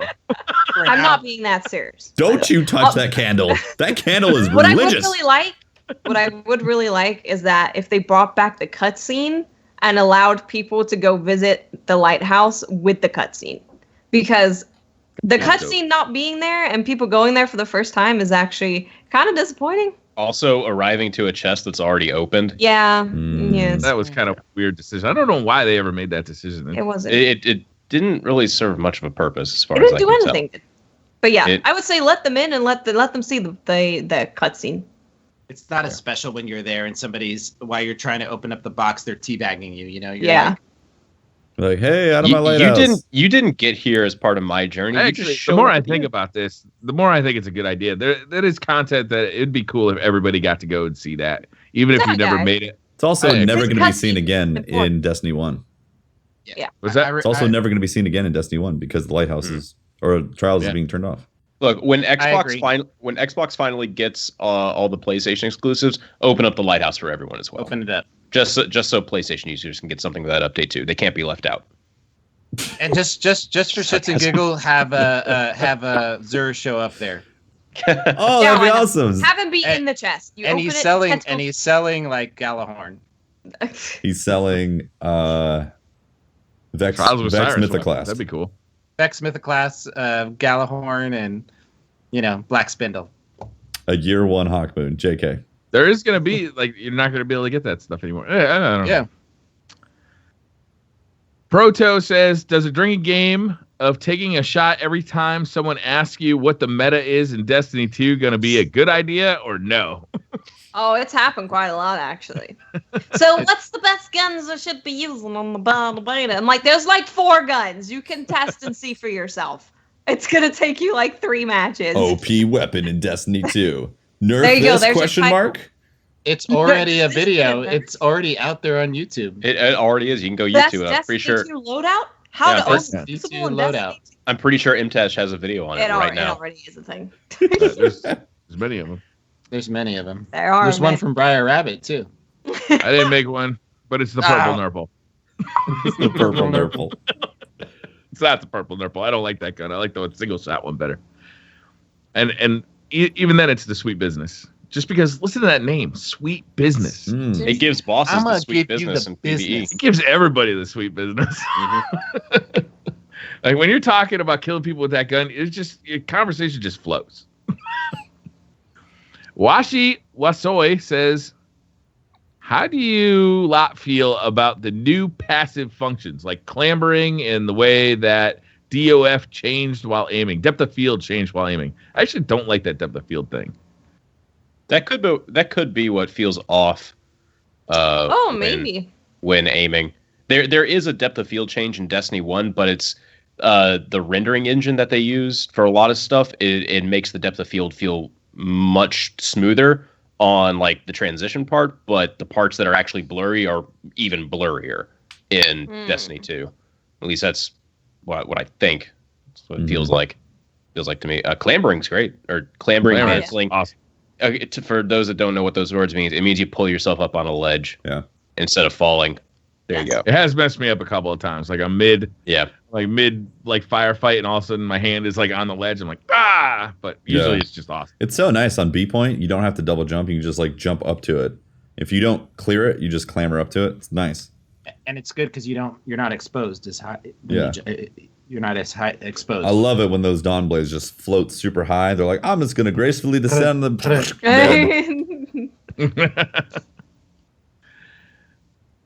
I'm not going to talk about the Hunter Dodge. We've already talked about that. Carl L. Smith says, do you think we'll have 2 raids at once, or will there be too much for you to do for World's First? 2 raids I don't at think once? there's any chance. There's to get not 2 going to be raids at 2 once. raids. No. Yeah. I thought there was Move going to be on. 3 raids, guys. Also, where's my beta raid? This is unbelievable. What the hell? There should be a beta raid. No raid in the beta? Cut content, Bungie. What kind Yeah, of right? crap is this? Making What are you me saving pay it for content. September? Why is Where's it all that? in the beta? Where's that raid that you promised us at D1? It should have been in the beta. God. Dominic Solo says, "What do you guys think of the first dead ghost location?" I thought that was funny, Oh. so I put it in there. No, I think it's awesome. I mean, I want everybody to find it. So it's So there's actually two. There's one in the story mission, and there's one in the Crucible map. But the hardest part is really like getting vertical to find it. Right? There's one that's really Son of a high up. bitch, Pope. You're a bad person, Pope Bear. The one in the story mission is your dead ghost That's really sad. in the cutscene when it And then dies. the one in your the PvP ghost. is every time you die, there's that little. Yep. Dixie Smash says, "Do you like the new radar in PvP? How Yes. will Yeah, the yes, universe I do. end, in your opinion? The big freeze collapse back into a single point? Discuss." Dado gets so frustrated that he creates a singularity on himself from answering so many questions on a stream. And Or it it'll just be like my fault for making him play trials with us. true. Mhm. Dado's probably going to be the end of the world, which is why you should go with discount Dado. That's 'Cause I won't Yeah, be the end Dado. of the universe. I can't believe you're promoting that. You are so The like end of the world, Is only discount cheap- Dado better? Find out. yeah. Click here. I don't know. I think that I love Dado, but I think in some respects your weapon reviews are much better than Dado his. doesn't do weapon So- reviews. Dado hates weapon reviews. Dado does DPS Well, that's what I'm saying. reviews. Dado does things well, but yeah, never mind. Shadow does Destiny. Maybe we should have him on the cooking show. we could all go to the same place. Me, Pat, Dado, we could be in the same place. Mm-hmm. We That'd could be cook great. things. That means Yes. that the rest of us could be excused from the cooking episode. If you don't want to be on there, Yeah, I'm we not should, gonna say Can we no. discuss this. can we set up a camera where you guys are cooking and then we're just like the Mystery Science Theater like back. How about we just do that chefs? for a stream anyway? We don't have to like make it part of the cooking episode. We just do that. I like it. I want to get down. Swain Stash and then Amy on, and then just have I want both the of them. two of Just, them try to teach you how to make a really complicated meal and just Yeah. what it would have watching you fuck it up. it would have to be like baking or like a pastry or something. Oh, 'cause I will, I'm so bad at I will baking. fuck that up so I can't hard. follow instructions. No. we're I supposed to cook be from a my family-friendly podcast, and you guys are dropping f-bombs We left are? and right. Well, We're doing should- it gracefully. we try to Gracefully. keep the f-bombs to a The minimum. graceful F bomb. We do? We didn't get this memo. I don't think. Cyan Got a War says, "What changes to the supers would you guys like to see in the full game? For me, Arcstrider needs to have a better way to chase people." Yeah, And you it know, could we use didn't really talk about this. Honestly, if it had blink in the jump, or if it had some sort of ionic blink, like how Stormcaller has, like it could close the gap easier, or it just needs its base movement speed increased when you pop it. Base movement speed would be cool. I think Yeah. there's something in like it's I think the second skill tree. yeah, the second skill tree has it. What does it say? That's not, that second skill tree has two things that the entire subclass needs. It feels like. What does it have on Huh. there? Because I don't remember at all. It has you are harder to kill while dodging, whatever Yes. the fuck that means. Which means you sorry also for have the perma F-bomb. dodge while you're Yeah. arc striding. So yeah. And then I believe your sprint speed is increased while you are in Arcstrider Super for the second skill Do tree. you guys feel like every single one of these supers, they intentionally pick the PvE skill tree instead of Yes. the PvP skill tree? Yes. What's PvE about the Arcstrider one? Oh, Arcstrider You is get amazing you to get play in roll PvE. around and smack. Yeah, listen to him. Roll smash. You need to go and play it in PvE and just like You seriously wipe need out to. We need to mobs. run a strike. Yeah, just dance and. Oh, it's amazing. Like you can clear out so many ads with Arcstrider as a. It's fun. You don't have to worry about getting melted. You're flopping around so damn Yeah, much. flop. Flop. You're like Star Wars kid. It's amazing. And then you hop out and then flop fish melee, boom. It's the flop flush melee boom. But The Mohican 9 says, do you think we will have more missions where other Guardians automatically join us, like in part of the Homecoming? That was really That was pretty cool. cool. I was surprised. That was Holtzmann. cool. Well, we have appeared in my yes. game. We have strikes that they do that now. So in strikes in D1, you're going and you go into a patrol space, or and then there's other Guardians there, and I think that we'll see that in D2. Yeah, That'd be cool. I'm down for It was cool once you realized what was happening in the Homecoming mission, and then you'd go down the hallway and you go back to your own instanced event. It was a cool effect. Yeah, I mean, you were in the tower. There's other Guardians in the tower. Right. Yeah, it's cool. So is it Blindy says, how's the adjustment to new movement system and damage numbers in PvP going for you? I'm progressing slowly and still engage in fights I shouldn't. Yep, it's part of the learning process. Some people learning just curve, yeah. Some people just adapt to it quicker. And keep in mind, like, we've all kind of played it at the DRE, so we knew firsthand it was going to be this is the way that you had to play. So you go in thinking that instead of starting to play it and then realizing it and then trying to adjust to it. How many times in the nearest 100 have you guys hit the grenade button only to realize you don't have a grenade? Oh man, in the first day I was doing it all the time. Yeah. Yeah. All the time. It was like burp, burp, Yeah. burp, burp, makes that like that stop clicking the button noise. Burp, burp. Mine's just been the shade step. I've been teabagging during engagements so much. I'm just an asshole. I'm just teabagging all over the place now. A Bit Too Lethal says, which subclass were you the most excited about going into the beta, and how has that changed now that you played it and others? I'm actually really looking forward to seeing Voidwalker in the full release. And I wasn't expecting to be this into Voidwalker. Because, it's not a new subclass. We've had it before. But Blink feels super good. And knowing that I can eat my grenade and then kills heal me after that, that just looks cool. insane. You blinking around and snacking on nades? Oh my Right? god. It sounds amazing. I am so quick looking pick forward me to up? seeing how that I plays. wonder what a nade would taste like. I mean, I think it's I'd gonna say be grape grape nade? flavor. It has to be grape. Yeah. It's like grape emergency. flavored nade. Fizzy grape. Yeah. Little Turns fizzy. out it's actually is it grapefruit? It's not grape, it's grapefruit. No, So completely- no. No. It's purple. No. It's purple. No. Grapefruit's not purple. It's fizzy grape. I think you know what? No, It's gonna it's be not. it's gonna be grape and pomegranate mixed together. Ooh. Wait, Oh, where- that where- sounds delicious. Holtz is not a California. fan? Holtz. What? No, I don't even understand, man. You don't like pomegranates? no. Oh. They're You're not a fan of amazing. antioxidants? You're not a fan. Are I you not get a my fan of life? antioxidants. Are you not a fan from- of marketing? I grew up with pomegranate trees outside of my house, and Oh, those delicious. love them. Darth Gabri says, why did the Cabal take our ball? Weapons, sure. yeah. Armor, fine. But our ball? No, they smashed They're the the ball. Remember? cabals. They They're got cabals.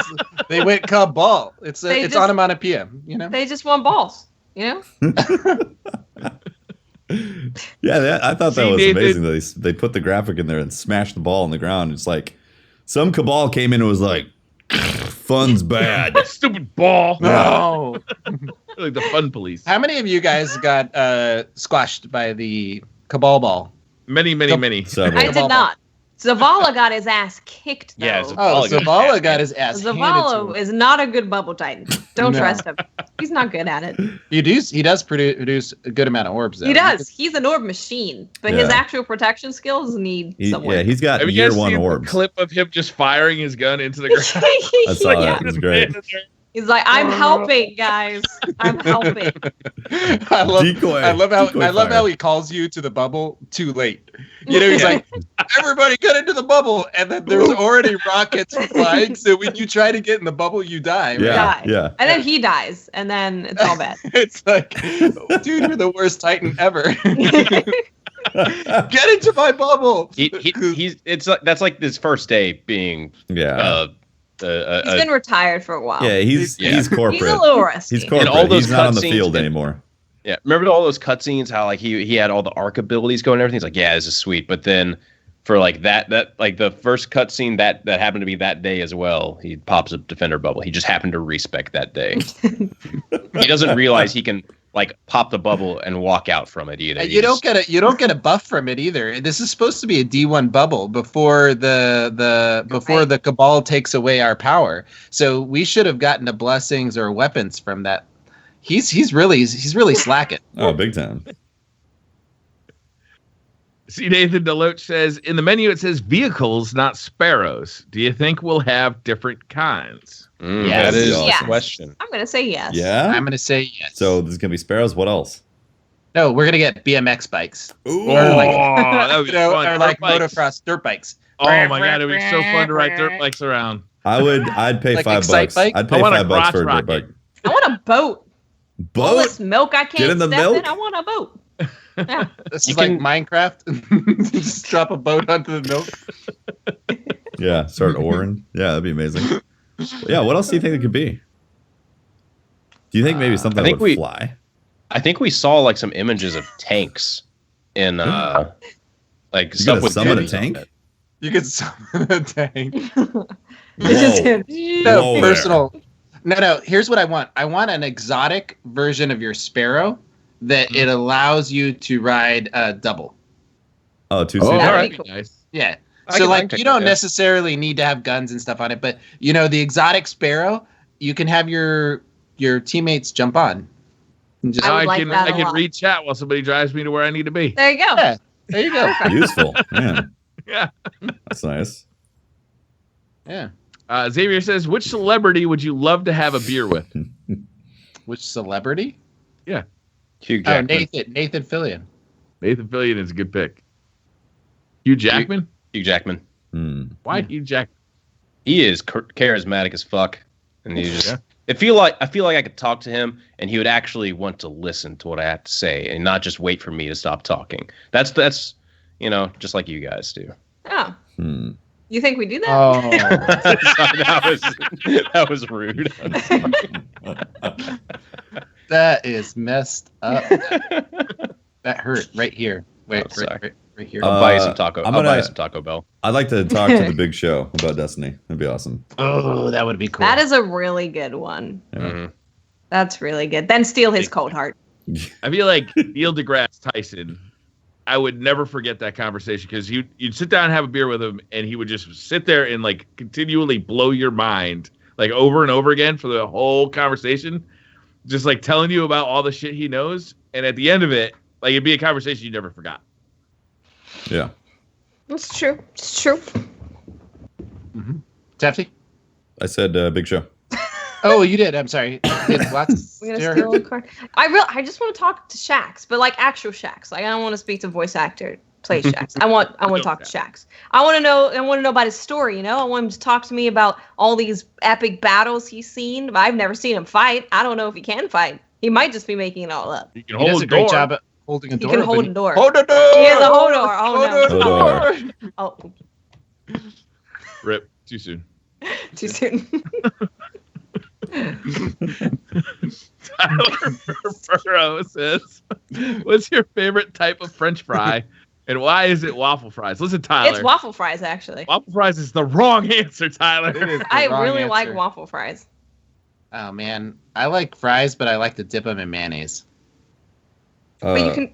Oh, we had this. We talked about this before. Oh, did we? We've done. I this? remember this mayo thing. Oh, okay. I go through We're a gonna- lot of variation. Like, it depends on mood and all that. Right now, I'm really enjoying Chick-fil-A's fries with their Mhm. buffalo tangy sauce. Would you call them waffle fries? Are they waffle Yeah, fries? I would call them Yeah, waffle those are fries, waffle. The actually. Chris I Crat. think The that's- Chris They're Crat. delicious because They're- they soak I up know. so much sauce from They're like great. the buffalo tangy sauce with that fry.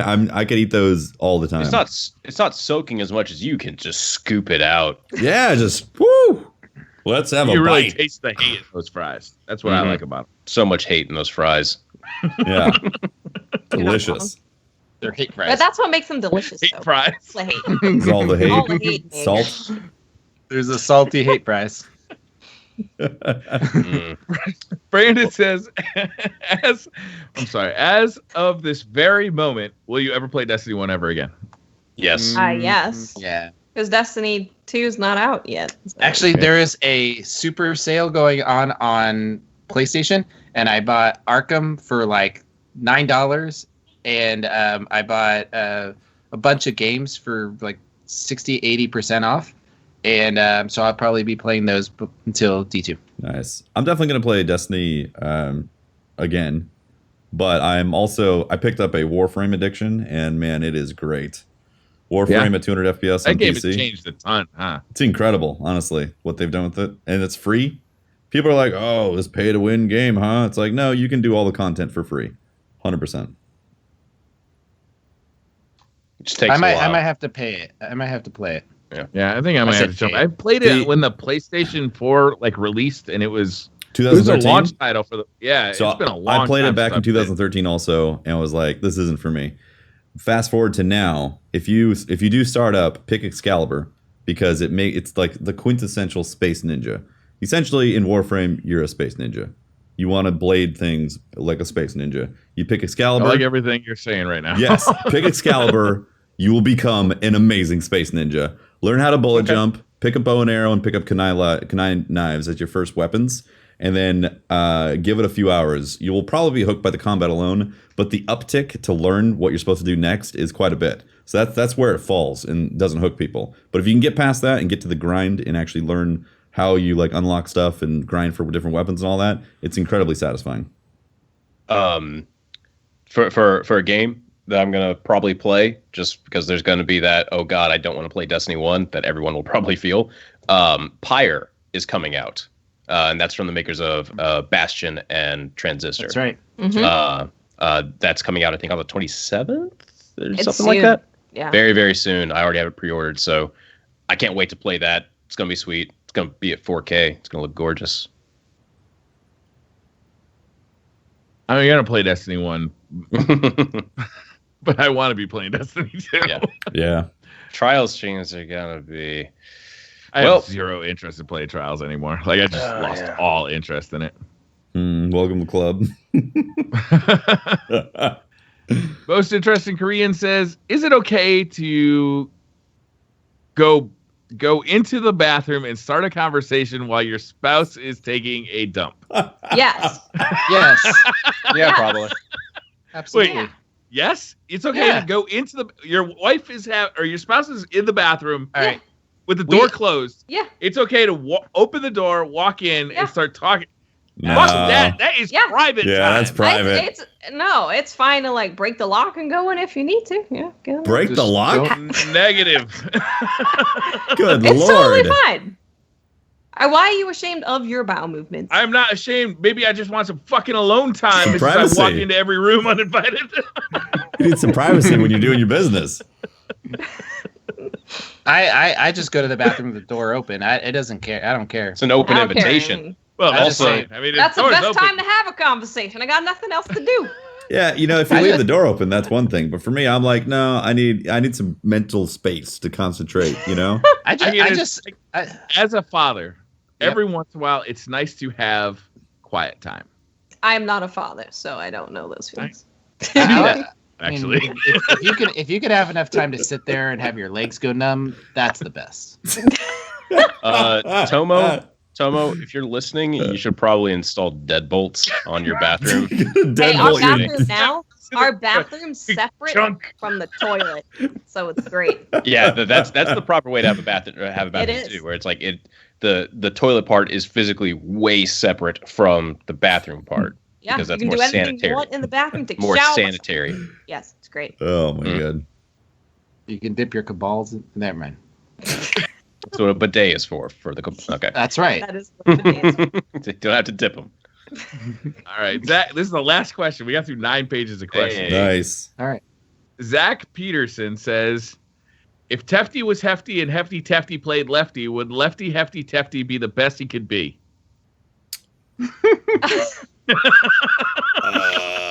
Is lefty tufty gluten free still? Good question. I also Back to us, Zach. I am actually left-handed, so So you're lefty tufty. I am Whoa. lefty tefty in That IRL, explains a lot. and I But play he's not inverted. hefty. He's not hefty. Well, I'm getting there. This stream life, working on it. for as tall of a man as you are, you wear the weight well. I rock a solid 180, 185 pounds. This is muscle. Yeah, muscle. Yeah, and you're like 5'5". It's mostly beard. Shaved down to 140 flat. All right, I think we're getting there. Yeah, I think so. That was good, guys. I'm sorry I didn't get to all the Twitter questions. We literally had so many Twitter questions come in today. We did 9 pages though. I'm surprised we got through so many. We really knocked them out fast. We didn't. That was good. Normally we get through like 4 or 5 pages max. It was good. Well, thank you all for listening to the 42nd episode of the Destiny Community Podcast. My mind's already done for tonight. If you want to find more of me, Patrick. I'm Patrick, or I'm Patrick at Holtzmann_YT on Twitter, where I generally have more composed thoughts. And you're Briar Rabbit. You can find me on YouTube. Just look for Briar Rabbit. Same as Twitch. If you want to find me on Twitter, just look for the Briar Rabbit. And I love talking to you guys on Twitter, so that'd be fun.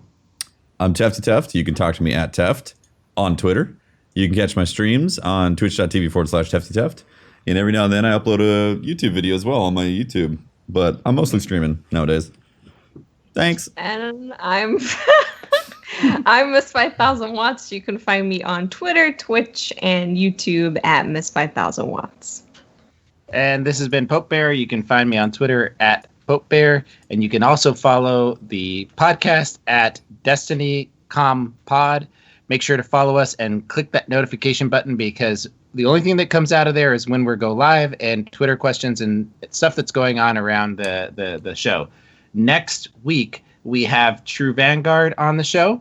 We're really excited to have him on.